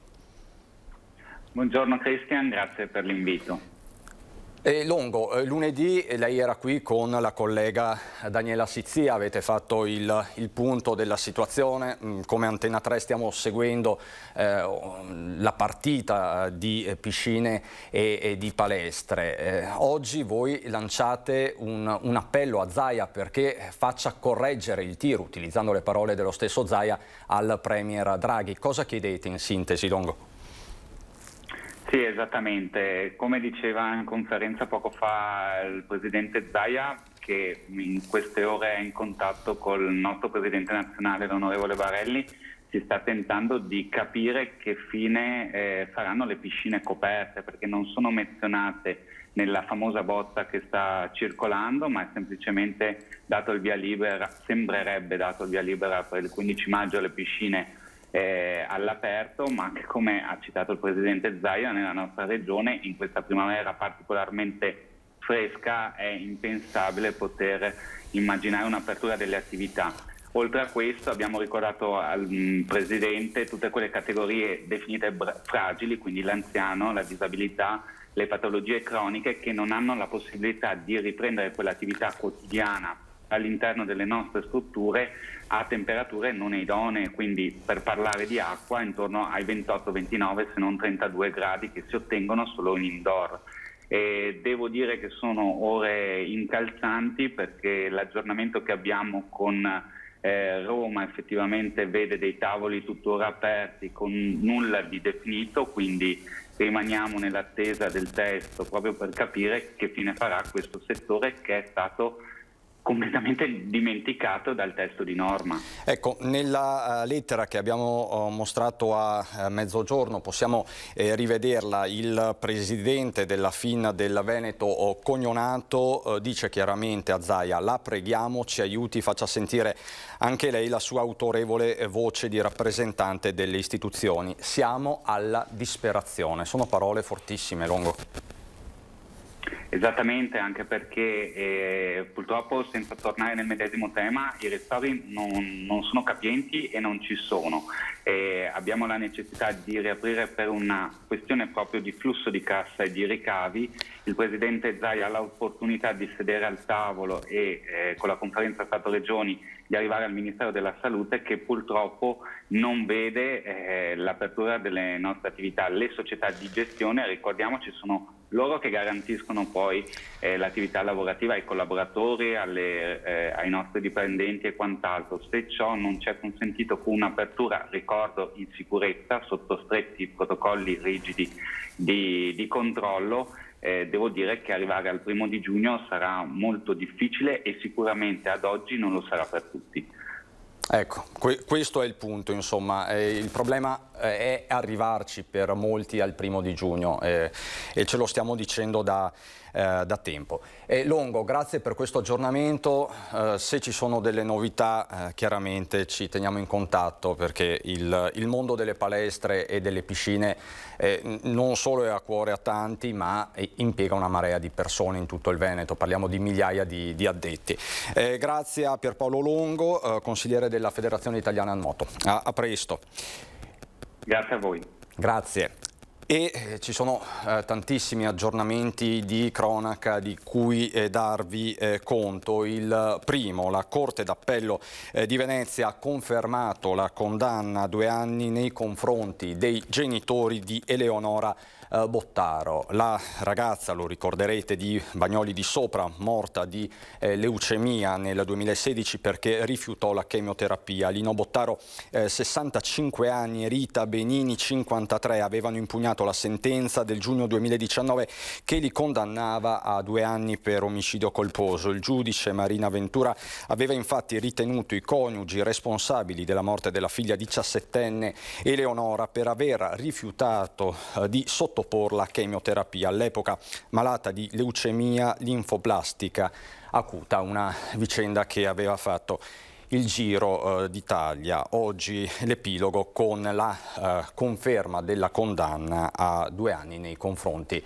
dei genitori di Eleonora. C'è poi un aggiornamento di cronaca che arriva dal Trevigiano. Parliamo di una rapina con minacce in un albergo di Vittorio Veneto. Un disoccupato, ma senza nessun precedente specifico alle spalle, completamente sconosciuto quindi alle forze dell'ordine, è entrato in azione martedì sera all'hotel Calvi di Vittorio Veneto ed è stato arrestato poco dopo dai carabinieri del nucleo operativo e radiomobile. L'uomo ha trascorso la nottata in una camera di sicurezza della stazione vittoriese. Nella mattinata di oggi il 37enne è comparso di fronte al giudice, che ha convalidato l'arresto e lo ha poi rimesso in libertà. L'episodio è accaduto quindi ieri sera verso le 21, quando il 37enne, entrato all'interno della reception dell'albergo, travisato con mascherina e felpa con cappuccio, ha estratto una pistola minacciando 2 clienti che erano presenti in quel momento e che arrivavano da Torino. Si è fatto consegnare il denaro in loro possesso, rispettivamente 110 euro e 50 euro. Si è poi dato alla fuga. Il 112 è stato subito allertato e lo ha rintracciato poco distante in via Madonna di Lourdes. È stato trovato in possesso della pistola, che si è rivelata essere un modello giocattolo, tra virgolette, le pistole che vengono utilizzate per la pratica, per la disciplina del soft air, privo quindi del tappo rosso.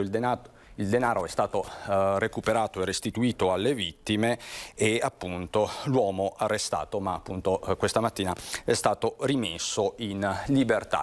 Chiuderei questa diretta con una buona notizia, anzi ottima, soprattutto per la città di Conegliano, perché le Pantere dell'Imoco hanno agguantato il quarto scudetto, sono nuovamente campionesse d'Italia, ancora sul tetto quindi del campionato. L'Imoco Volley ha conquistato lo scudetto, il quarto della sua storia, a coronamento di una stagione davvero incredibile, battendo l'Igor Gorgonzola Novara in Piemonte dopo il successo in gara 1 alla Palaverde, una cavalcata trionfale che potrà solo essere pareggiata in futuro, visto che le Pantere giallo-blu hanno vinto tutte le partite giocate, 24 di regular season e 6 di playoff, per un totale di 30 successi tondi. Con la vittoria di ieri sera contro il Novara, la 63esima, pensate, consecutiva nella striscia infinita dell'Imoco Volley, iniziata nel dicembre del 2019, è maturato anche il triplete nazionale, Supercoppa, Coppa Italia e Scudetto. L'ultima squadra a riuscire in questa impresa a livello nazionale fu il Piacenza nel 2013-2014. Questa sera nel corso dei nostri telegiornali vi racconteremo anche l'emozione della città del Cima per uno scudetto che è storico, quindi le Pantere che tornano a ruggire. È tutto per questa edizione dei nostri telegiornali. Ci ritroviamo fra qualche minuto con gli approfondimenti della straordinaria A3. Ci occuperemo dell'aeroporto di Treviso con Mauro Visentina della CGIL di Treviso, segretario generale, Alberto Irone, segretario della Filmcams, sempre di Treviso, e Samantha Gallo, segretario generale della FILT trevigiana. Il tema è quanto mai di attualità dopo l'annuncio delle scorse ore di Ryanair volto al potenziamento dei voli, ma ovviamente tutti i dettagli subito dopo il meteo e la pubblicità. Grazie davvero per l'attenzione, a dopo.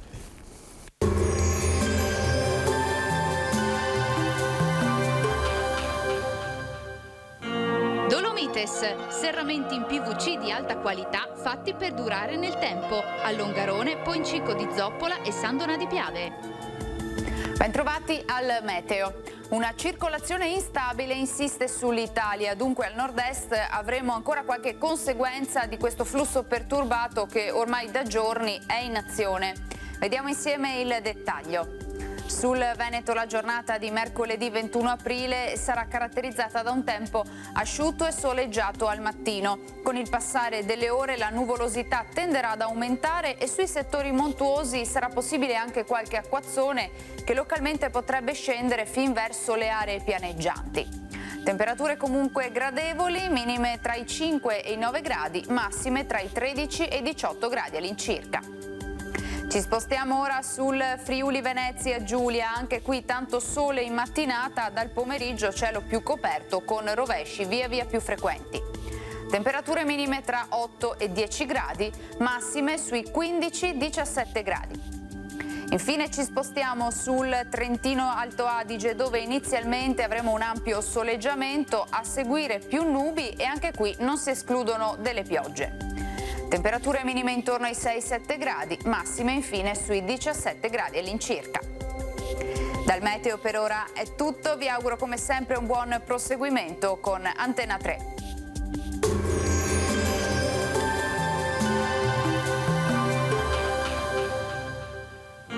Dolomite Arantes, serramenti in PVC di alta qualità fatti per durare nel tempo, a Longarone, Poncico di Zoppola e Sandona di Piave.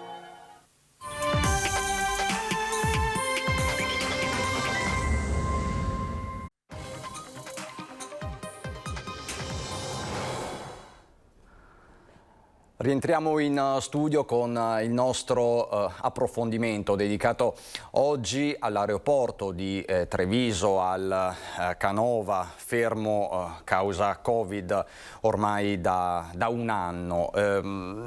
Tante sono le novità attorno allo scalo trevigiano. Proprio ieri sono stati annunciati i voli per l'estate 2021 da parte della compagnia principale, da parte di Ryanair, ma restano tanti interrogativi, ci sono tante aspettative, molte speranze. Ne parleremo oggi con il segretario generale della CGIL di Treviso, Mauro Visentin. Buongiorno Visentin. Con Alberto Irone, che è segretario generale della Filmcams di Treviso, e con Alessandro De Rocco, che è rappresentante delle RSU per la FILT in AR3, che è appunto la società che si occupa dello scalo di Treviso. Buongiorno quindi a Irone e De Rocco.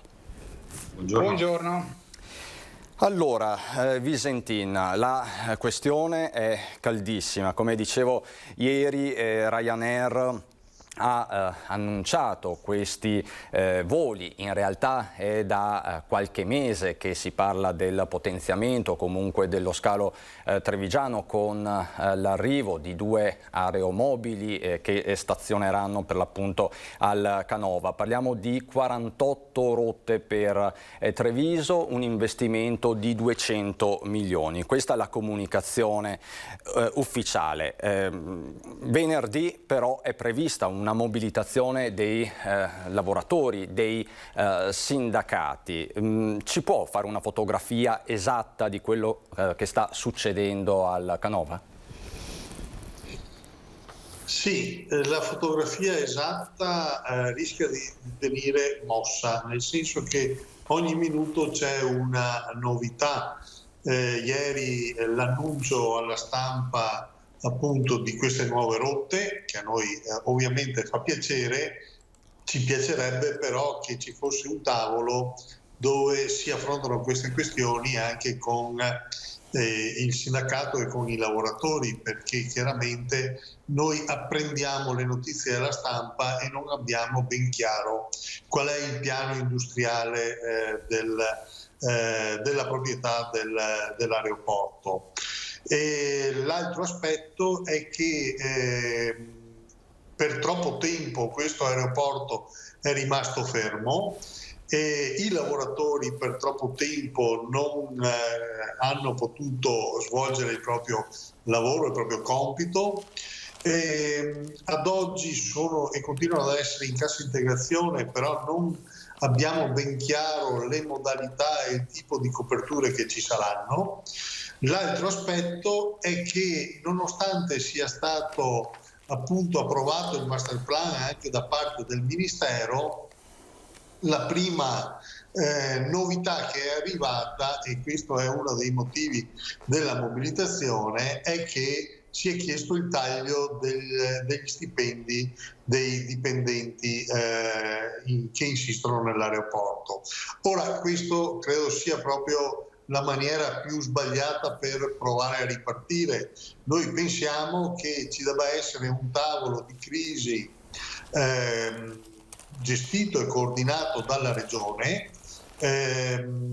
Altra novità, sembra che domani la Regione incontri a livello regionale appunto le 3 sigle sindacali per parlare di aeroporti nel Veneto, per cui di Venezia, di Treviso e di Verona. Però noi vorremmo che all'interno di questo ci fosse un focus proprio riferito all'aeroporto di Treviso, che è l'unico, ripeto, che ha questo tipo di situazione un master plan approvato, una cinquantina di milioni di euro in arrivo e la richiesta ai lavoratori di rinunciare a parte dello stipendio, oltre ad essere fermo da un anno. Per cui noi riteniamo che ci debba essere un tavolo, un focus esclusivo per l'aeroporto di Treviso, per questo la mobilitazione. Irone, aeroporto di Treviso, che in questo ultimo anno è stato l'anello più debole forse del sistema aeroportuale del Veneto. Sì, nel senso che l'aeroporto di Treviso è l'unico scalo all'interno della nostra regione che è rimasto chiuso a partire dalla famosa delibera dell'ENAC che impose l'apertura di un solo scalo per regione nel marzo del 2021 in corrispondenza dei primi decreti che il governo fece per contrastare la pandemia. In seguito l'aeroporto di Verona, anche per la stagione estiva e ad oggi per il periodo invernale, è rimasto tuttora aperto e operativo, mentre invece i voli che erano previsti in partenza e in arrivo da Treviso sono stati spostati a Venezia e sono stati integrati con i pochi voli ordinari che l'aeroporto di Venezia ha sostenuto nel corso degli ultimi mesi. Quindi possiamo dire senza onere senza paura di venire smentiti, che l'aeroporto di Venezia, l'aeroporto Marco Polo, è rimasto aperto in questi mesi anche a scapito del lavoro e dell'operatività dello scalo trevigiano. Noi domani e non venerdì, e questo ci tengo a dirlo anche per invitare eventuali cittadini trevigiani che ovviamente nel rispetto delle norme legate alla pandemia volessero venire a manifestare e dimostrare solidarietà ai lavoratori aeroportuali e ai lavoratori dell'indotto e dei servizi attorno all'aeroporto, saremo in piazza proprio per i motivi di cui parlava Visentin, cioè per avere chiarezza sul piano industriale di Save. È stato annunciato un master plan da 54 milioni di euro che era rimasto bloccato nelle ultime due, era rimasto bloccato dagli ultimi due esecutivi perché il ministro dell'ambiente Sergio Costa non aveva approvato in ultima battuta la proposta che proveniva dalla società. Ad oggi c'è una firma che permetterà di effettuare i lavori all'interno dello scalo. Ci chiediamo se Save, e su questo non abbiamo ancora risposte, vuole costruire il proprio futuro e costruire il futuro dell'aeroporto tagliando sugli stipendi dei lavoratori. Ad oggi sono centinaia i lavoratori occupati all'interno dell'aeroporto, tra dipendenti diretti o di società partecipate direttamente dal gruppo Save, e crediamo che serva accendere i riflettori perché questo rilancio dell'aeroporto avvenga senza che ci siano ricadute sul numero di lavoratori occupati e sul reddito di queste persone, perché le richieste di fare cassa o di far pagare la crisi direttamente agli addetti, come sindacato, l'abbiamo detto pubblicamente e domani saremo in piazza per ribadirlo con più forza, le respingiamo al mittente, perché servono investimenti, serve un'azione di sistema di coordinamento sugli aeroporti del Veneto, che sono aeroporti a forte vocazione turistica, serve una tenuta dell'occupazione. Non possiamo pensare di costruire un rilancio a occupazione ridotta, perché altrimenti nel nostro territorio non si creerà più ricchezza ma solamente più povertà e basta. E De Rocco, lei è rappresentante dei lavoratori. Che clima si respira al Canova? Mi pare di capire da quello che dicono sia Visentin che Irone che gli annunci di Ryanair non vi bastano. Sì, gli annunci di Ryanair francamente non ci bastano, anche perché è un'azienda a sé stante. Noi siamo una realtà che si chiama AR3 ed è parte del gruppo Save, e come lavoratori, dopo ormai più di 12 mesi di cassa integrazione prima straordinaria, adesso in deroga, avremmo piacere di sapere cosa sarà del nostro futuro, anche perché se ci sono queste prospettive, come ha detto giustamente Irone, di voler fare la ripresa su i lavoratori, noi francamente non ci troviamo concordi con questa scelta aziendale. È giusto che l'azienda dia ai lavoratori e alle lavoratrici delle risposte. In particolare salariali? Vogliamo avere la certezza di avere i nostri salari come sono oggi, cioè come erano allora, perché oggi viviamo la cassa integrazione e anche il problema appunto dei fondi integrativi che non sono sempre così celeri nell'erogazione da parte dello Stato, ma va bene, la burocrazia c'è, dobbiamo conviverci. L'importante è non fare dumping sociale né con i lavoratori interni alla realtà aeroportuale né con quelli esterni, perché nella categoria in cui sono io vedo anche altre realtà del mondo del lavoro con cui ogni giorno convivo e che soffrono i nostri stessi problemi, o ancora peggio sono a casa senza lavoro. Per cui ci pare doveroso chiedere e pretendere dall'azienda delle risposte serie in merito al futuro del nostro scalo. Irone, De Rocco faceva riferimento anche a lungaggini, a problemi burocratici relativamente agli ammortizzatori sociali. Come CGIL, i vari patronati e non solo, avete assistito a una mole importante di lavoratori. Quali sono state le problematiche più frequenti? Beh, guardi, basti pensare che all'interno dell'aeroporto insistono almeno una ventina di società diverse. Solo tra le società di cui Save è proprietaria o di cui controlla la maggioranza sono stati applicati almeno 4 ammortizzatori sociali diversi: cassa integrazione straordinaria, cassa integrazione in deroga, fondo di integrazione salariale e via dicendo. Con regole e diritti in capo ai lavoratori fortemente diversificati. Per esempio, alcuni trattamenti è stato possibile anticiparli direttamente da parte delle aziende, andando poi a conguaglio con l'INPS. Per altri invece, non essendo prevista questa possibilità se non con l'ultimo decreto sostegni, invece i lavoratori hanno dovuto aspettare settimane se non mesi la percezione dell'ammortizzatore sociale da parte dell'INPS. Quindi l'aeroporto rappresenta una babele di contratti e di tipi e di tutele che non sono le stesse per tutti i dipendenti e che noi crediamo che vadano fortemente unificate. Oltre al tema degli ammortizzatori sociali, l'altra questione riguarda, ed è la nostra preoccupazione principale, la tenuta dei livelli occupazionali, perché ad oggi insistono sull'aeroporto una quota importante di dipendenti diretti e una serie di accordi sindacali permettono di estendere l'occupazione fino a 700 unità nel corso dei mesi estivi.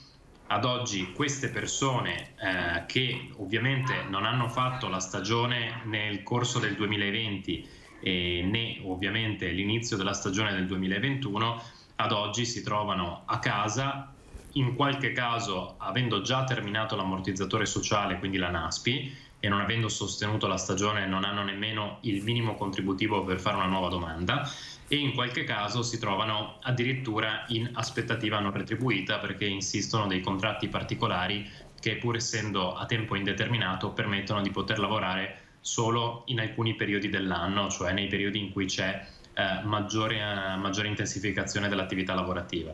Quindi c'è una situazione di forte difficoltà sulla tenuta del reddito che gli ammortizzatori sociali, per come sono costituiti e per come sono formulati da un punto di vista legislativo a livello generale, sicuramente non aiutano.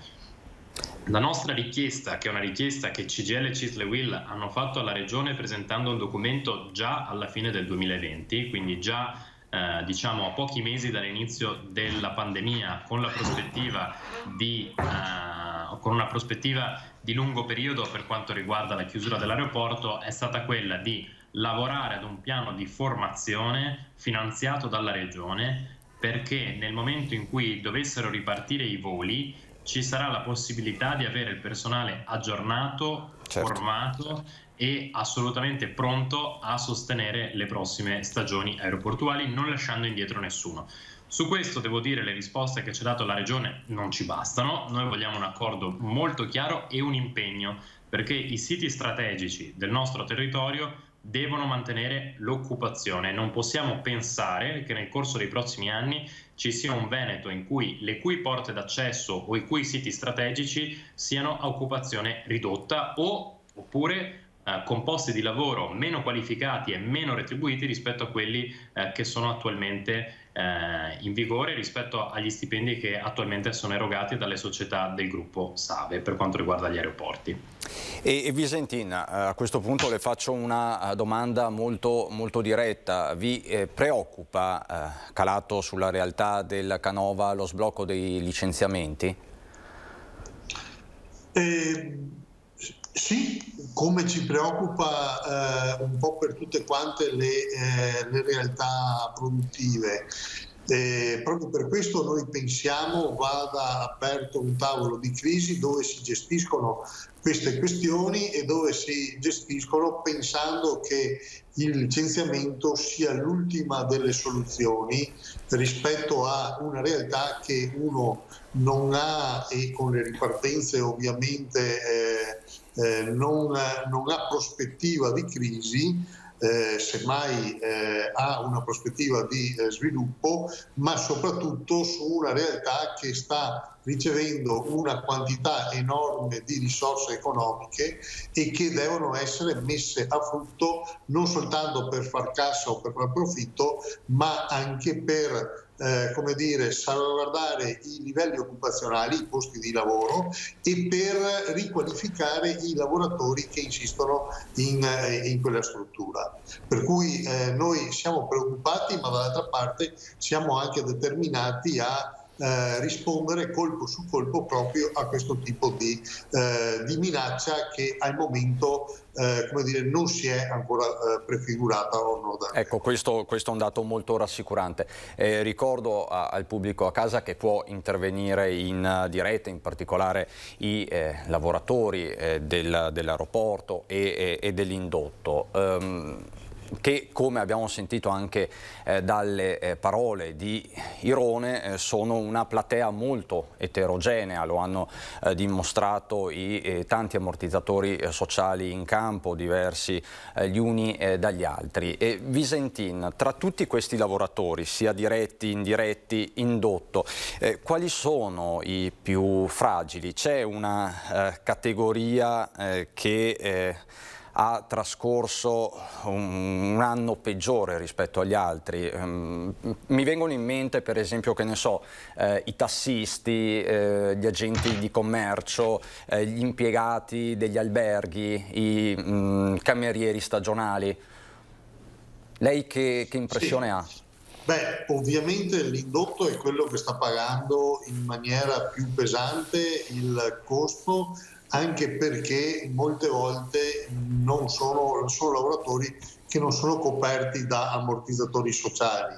L'altra categoria che ha pagato e che sta pagando un prezzo pesante è tutto quel gruppo di lavoratori che si sono e che si suddividono nelle varie realtà, nelle varie aziende, nelle varie mansioni, che sono gli stagionali, che l'anno scorso non si sono visti rinnovare il contratto, che sono lavoratori tra l'altro che hanno alcune come dire, competenze e specificità particolari e anche qua corriamo il rischio di perdere competitività e capacità di ricezione e di risposta all'utenza nel momento in cui perdiamo anche queste figure.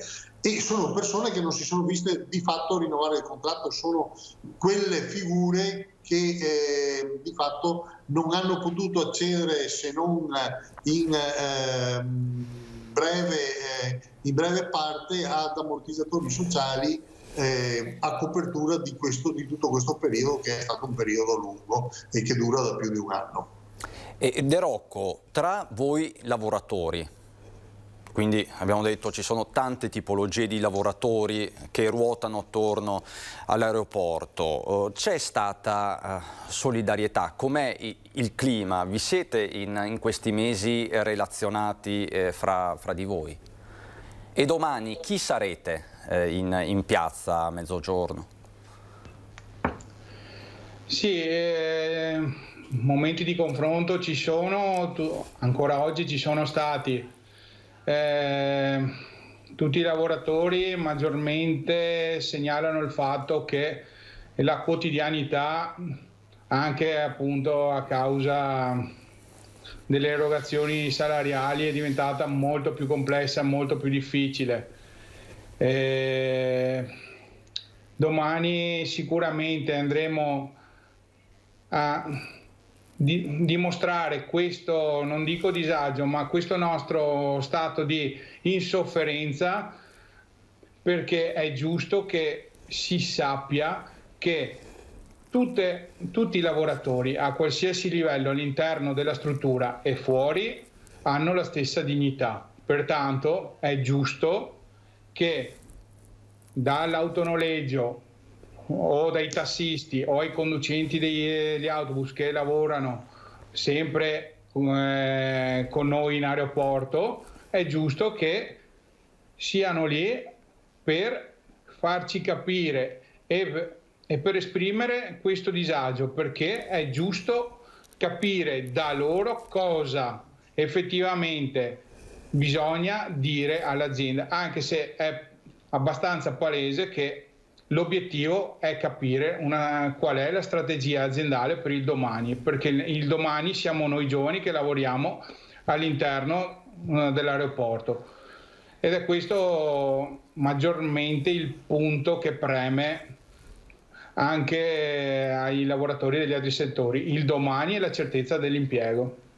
Assolutamente, tra l'altro la manifestazione di domani ha un titolo ben preciso, abbiamo anche il volantino: rotta Canova, punto interrogativo, senza lavoro nessun futuro, mobilitazione di lavoratori dei trasporti, della sicurezza aeroportuale, del turismo, del commercio, dei servizi e di tutto l'indotto. Ecco, quindi domani appunto a mezzogiorno. Quindi Irone, più che di aeroporto possiamo parlare di un sistema dell'aeroporto che domani si mobiliterà.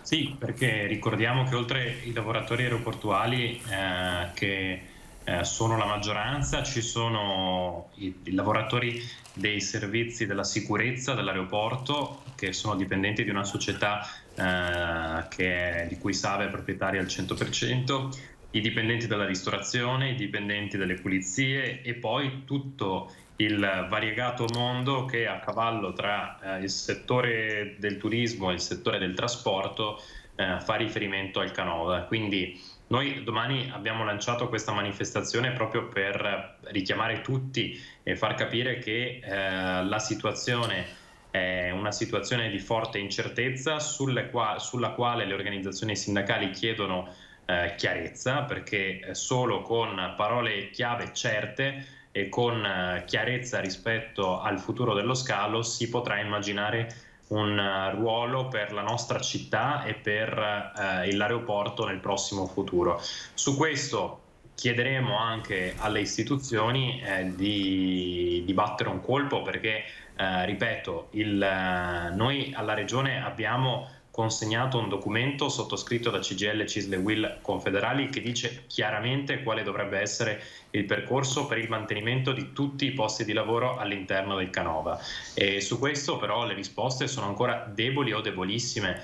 Ecco, ci aspettiamo che ci sia un cambiamento d'atteggiamento importante da parte delle istituzioni regionali, perché credere di poter assistere alla finestra a quella che rischia di essere una crisi senza precedenti delle infrastrutture del territorio è un comportamento che riteniamo inaccettabile. Quindi domani saremo in mobilitazione per iniziare un percorso e per avere garanzie su questo tema. Ovviamente il fatto che i motori dell'aeroporto vengano tenuti accesi aiuta poi anche a dare speranza e a dare messaggi positivi a tanti lavoratori di tante aziende che guardano all'aeroporto come interlocutore. Penso in primis alle aziende del settore turismo e degli alberghi della provincia e della città di Treviso, che negli ultimi anni hanno conosciuto investimenti importanti e un aumento del numero e del tasso di presenze in relazione al turismo veneziano, perché Treviso è fortemente interconnessa al turismo lagunare.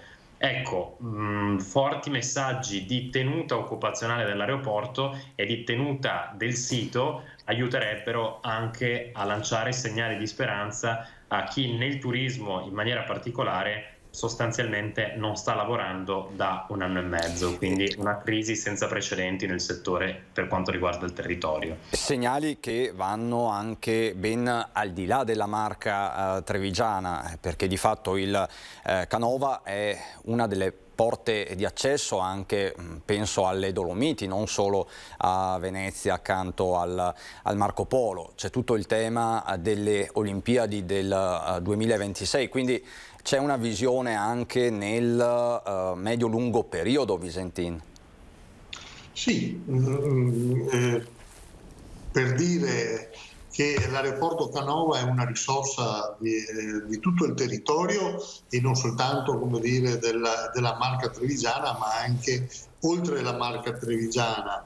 È una risorsa alla quale, come dire, serve mantenere degli investimenti, serve appunto provare a trovare quel sistema e questa è un'opportunità, oltretutto quella del master plan, per trasformare questo impianto, questa struttura in una struttura moderna che sappia conciliare, come dire, l'impatto territoriale con la necessità di far sistema e di fare economia buona, per cui anche qua attraverso un buon lavoro. È ovvio che per far questo non servono solo i lavoratori in piazza, ci dovrebbero essere anche le imprese, le aziende del territorio, tutta l'economia del territorio che provi a coalizzarsi e a dire come va affrontata la questione dell'aeroporto e se stiamo in qualche maniera provando a andare a risparmio e recuperare risorse per distribuire a chi ha in mano le azioni dell'aeroporto, o se effettivamente possiamo provare ad investire e a traguardare un futuro per i lavoratori, ma non soltanto per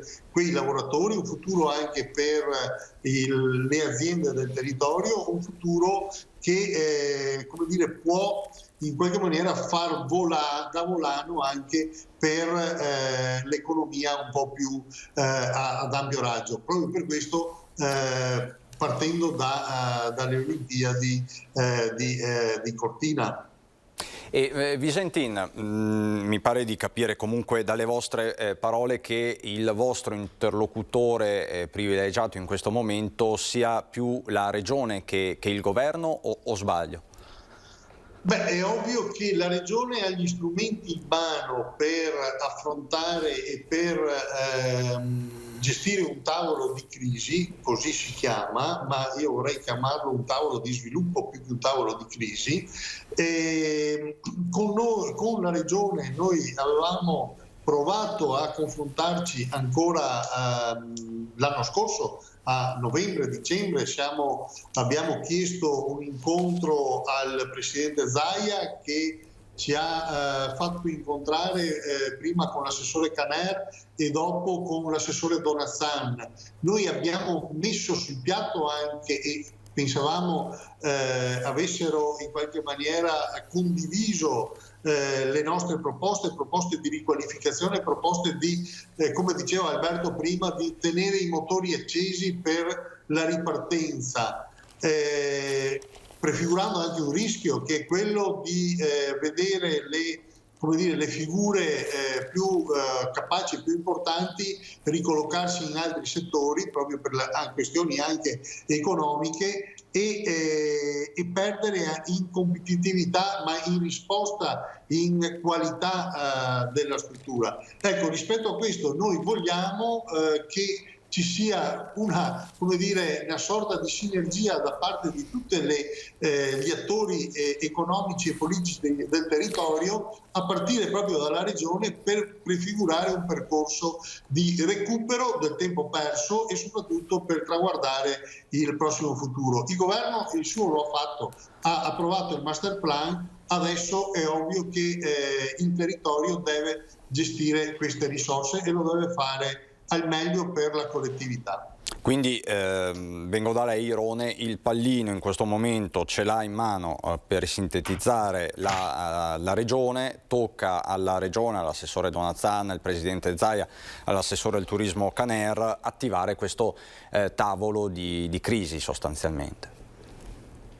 Sì, chiediamo un impegno in prima persona. Oltre a costruire questo tavolo, noi chiediamo che si facciano garanti nei confronti dell'azienda, che ricordiamo essere un concessionario pubblico, perché gli aeroporti sono concessioni pubbliche, che gli investimenti e il futuro dello scalo si costruiscano senza ricadute sui livelli occupazionali, perché se il buongiorno si vede dal mattino, e cioè il giorno dopo l'annuncio da parte della società che il master plan sarebbe stato fatto in conseguenza dello sblocco normativo dato dal nuovo ministro della transizione ecologica Cingolani, il giorno successivo a noi al tavolo sindacale chiedono un accordo per una riduzione degli stipendi di circa il 25% dei dipendenti della sicurezza, sicuramente non è positivo. Quindi se la richiesta è stata questa, chiediamo che si debba interessare la politica per capire e avere le garanzie da parte del concessionario pubblico che lo sviluppo venga fatto in maniera sostenibile e, ripeto, senza impoverimento dei lavoratori che fanno parte dello scalo. Come organizzazioni sindacali,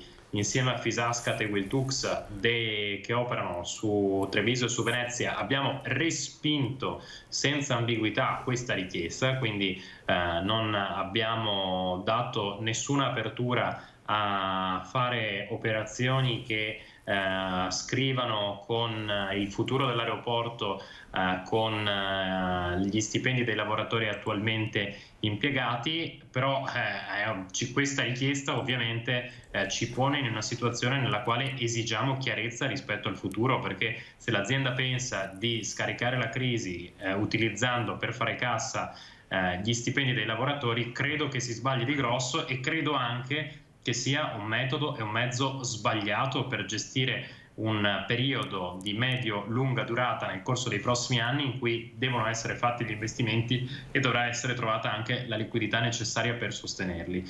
Quindi su questo, ed è per questo che domani saremo in piazza e chiederemo a tutti di esserci. Ovviamente la politica, ripeto, non può pensare di stare alla finestra, ma deve venire a tutelare i lavoratori e farsi dare impegni seri da parte della proprietà affinché questo si faccia senza lasciare indietro nessuno, perché il messaggio che vogliamo passare è esattamente questo.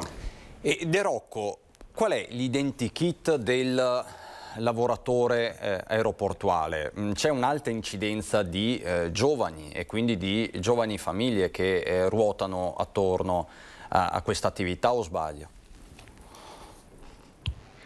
Sì, la popolazione aeroportuale è una popolazione fatta appunto da giovani e anche da tanti e tante neopapà e neomamme. Sono tutte realtà che convivono all'interno dell'aeroporto. Ci sono proprio anche famiglie che lavorano sia dalla parte maschile che dalla parte femminile, lui e lei, all'interno del Canova, e che anche il Canova ha permesso di far nascere queste famiglie, quindi è un bene. Il problema che però noi incontriamo e che ci spaventa è che per noi giovani come si prospetta il futuro, cosa ci resta davanti se non c'è chiarezza nel domani.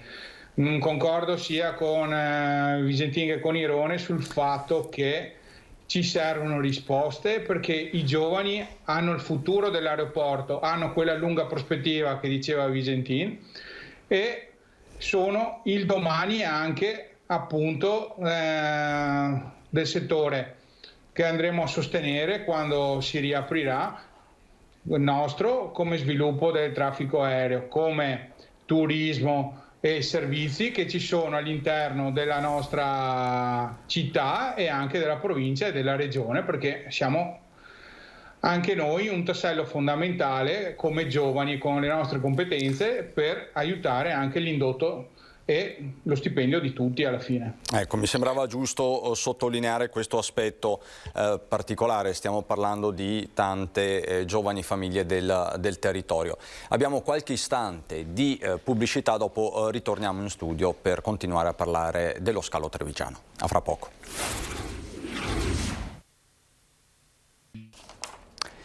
Di nuovo in diretta, stiamo parlando del futuro dell'aeroporto di Treviso, del Canova, fermo di fatto da più di un anno causa Covid, alla ricerca eterna del rilancio che è stato annunciato da Ryanair per l'estate 2021, ma manca ancora una data ufficiale di ripartenza. Quello che si sa è che Ryanair è pronta a investire nello scalo trevigiano 200 milioni di euro, far stazionare anche degli aeromobili, però per l'appunto, come ci stanno dicendo i rappresentanti sindacali, non è tutto oro quello che luccica, e ovviamente la questione va monitorata attentamente, tanto che domani a mezzogiorno ci sarà una mobilitazione dei lavoratori dello scalo trevigiano, lavoratori diretti e indiretti.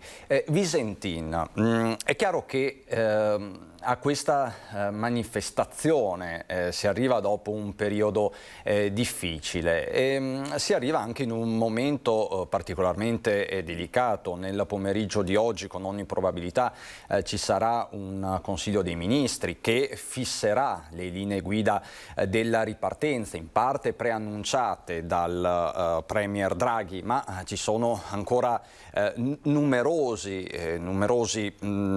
fattori da definire. Le chiedo un giudizio su questo decreto riaperture. Beh, un giudizio, come dire, compiuto lo potremo dare nel momento in cui abbiamo in mano il testo promulgato e come dire appunto messo a disposizione a tutti quanti. È ovvio che tutti quanti attendiamo di riprendere e di riprendere il più presto possibile. Il più presto possibile non vuol dire certamente e necessariamente immediatamente, subito, perché per riprendere il più presto possibile dobbiamo riprendere in sicurezza. Riprendere in sicurezza per i lavoratori, per i cittadini, e pertanto come dire, dobbiamo far sì che lo si possa fare senza continuare ad avere questi numeri di contagiati e di morti che continuiamo a avere ancora oggi. I dati ci dicono che siamo a livelli superiori dell'anno scorso, proprio perché come dire, rispetto all'anno scorso abbiamo continuato ad operare e a lavorare. Non tutti, però la maggior parte sta continuando ad operare e a lavorare. Io mi auguro che la ripresa possa essere determinata appunto da dati certi, e questi dati e queste scelte le possono fare ovviamente soltanto gli specialisti, gli scienziati, i tecnici, perché correremo il rischio, se sbagliamo il colpo, di tornare indietro quando gli altri invece saranno ripartiti e correranno. E allora sì, pagheremo un prezzo enorme della nostra volontà giusta di riaprire e di ripartire. Lo dobbiamo fare appunto con tutte le attenzioni e tutte le, come dire, le possibilità di sicurezza necessarie proprio per affrontare questa fase. Quindi diciamo, Visentin, che c'è il rischio in questa fase di strumentalizzazioni politiche attorno a un tema che va affrontato forse in modo un po' più scientifico?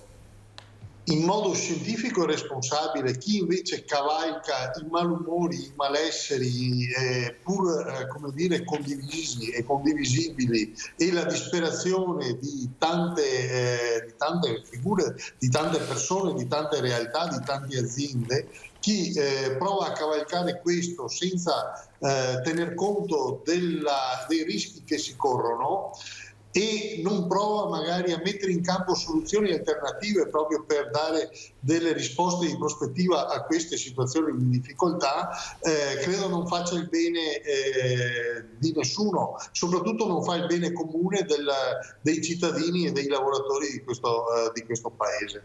Irone, possiamo dire che solo una riapertura sicura è una riapertura, non dico duratura che farebbe la rima, ma definitiva? Ma noi auspichiamo una riapertura definitiva.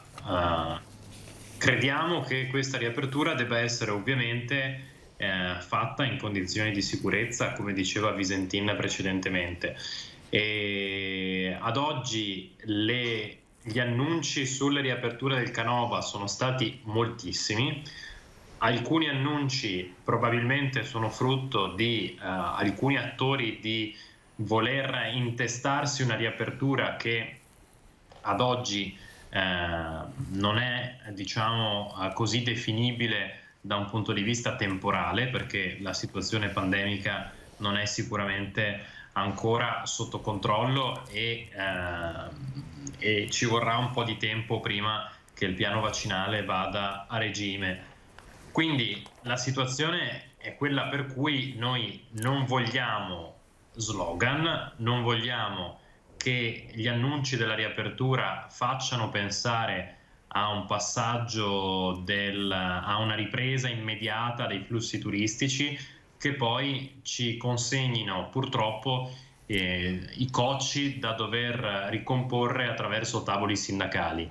Noi vogliamo un percorso di medio periodo, e lo ripeto ancora, con investimenti, con programmazione e con capacità di formazione per tutti i lavoratori aeroportuali, perché se pensiamo che basti annunciare la ripresa dell'operatività dello scalo per far riprendere l'occupazione e far riprendere i flussi turistici, credo che ci sbagliamo, perché probabilmente ci vorrà molto tempo per tornare agli stessi livelli di prima. È per questo che serve accendere la luce su tutto l'impianto e sul mantenimento dei livelli occupazionali di tutto il settore e di tutto l'indotto, perché non vogliamo che questa ripresa sia una ripresa debole, ma che sia fortemente accompagnata e sostenuta nel corso dei prossimi mesi. Certo. Quindi non c'è nessun automatismo, diciamo, tra annuncio e occupazione. L'annuncio ovviamente è un messaggio di speranza, ma per noi il mantenimento dei posti di lavoro si fa solo attraverso una relazione forte con la politica e con l'impresa dentro un contesto di condizioni chiare. E il contesto di condizioni chiare è quello per cui non si fanno passi indietro o non si opera un ridimensionamento dell'attuale popolazione lavorativa, punto. Ma si pensa di costruire sviluppo in maniera diversa e complementare rispetto alla possibilità di riaprire l'aeroporto. Queste sono le parole di partenza e queste sono, diciamo, le condizioni che vogliamo per fare una discussione che non c'è attorno all'aeroporto. Questo voglio dirlo in maniera molto chiara. Noi ad oggi abbiamo sostenuto singoli e segmentati tavoli sindacali in cui le richieste erano e sono state semplicemente di tipo diciamo restitutorio da parte dei lavoratori nei confronti dell'azienda, senza garanzie, senza ragionamenti temporali, ma a tempo indeterminato. Quindi le nostre richieste stanno dentro questo contesto.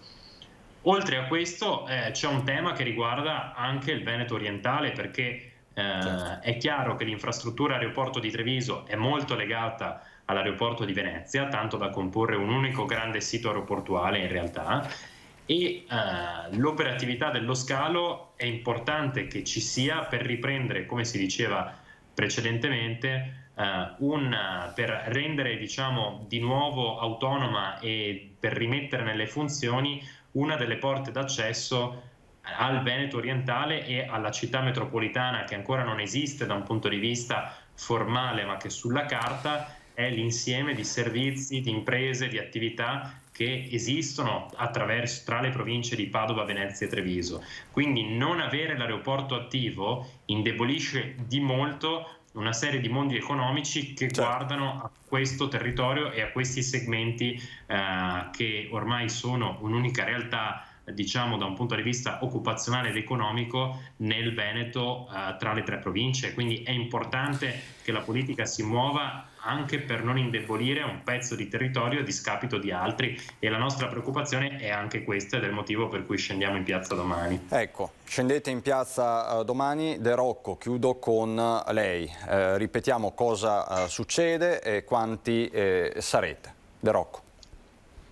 Beh, domani alle 12 ci ritroveremo di fronte all'aeroporto con la speranza di vedere tanti lavoratori e lavoratrici dell'aeroporto e con l'auspicio che sia un momento di confronto e di anche ascolto per creare qualcosa di buono e positivo da portare avanti, come abbiamo scritto sul volantino. Certo.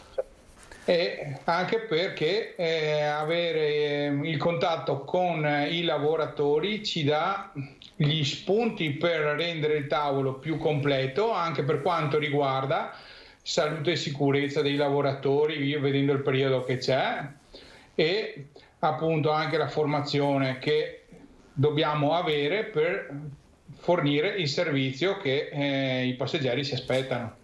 Perfetto, messaggio forte e chiaro. Ovviamente seguiremo anche questa mobilitazione, questo evento. Grazie a Mauro Visentin, segretario generale della CGIL di Treviso, Alberto Irone, segretario generale della Filmcams di Treviso, e Alessandro De Rocco della RSU di AR3 all'interno della CGIL FILT. Grazie a tutti e 3, buon lavoro e buona mobilitazione. Noi rientriamo in diretta alle 18:30 con il telegiornale regionale, alle 19 Venezia, 19:30 Treviso e Belluno. Saluto e ringrazio dalla regia Alessandro Granziera e Andrea Basso. Saluto e ringrazio tutti voi per la cortese attenzione. Buon pomeriggio.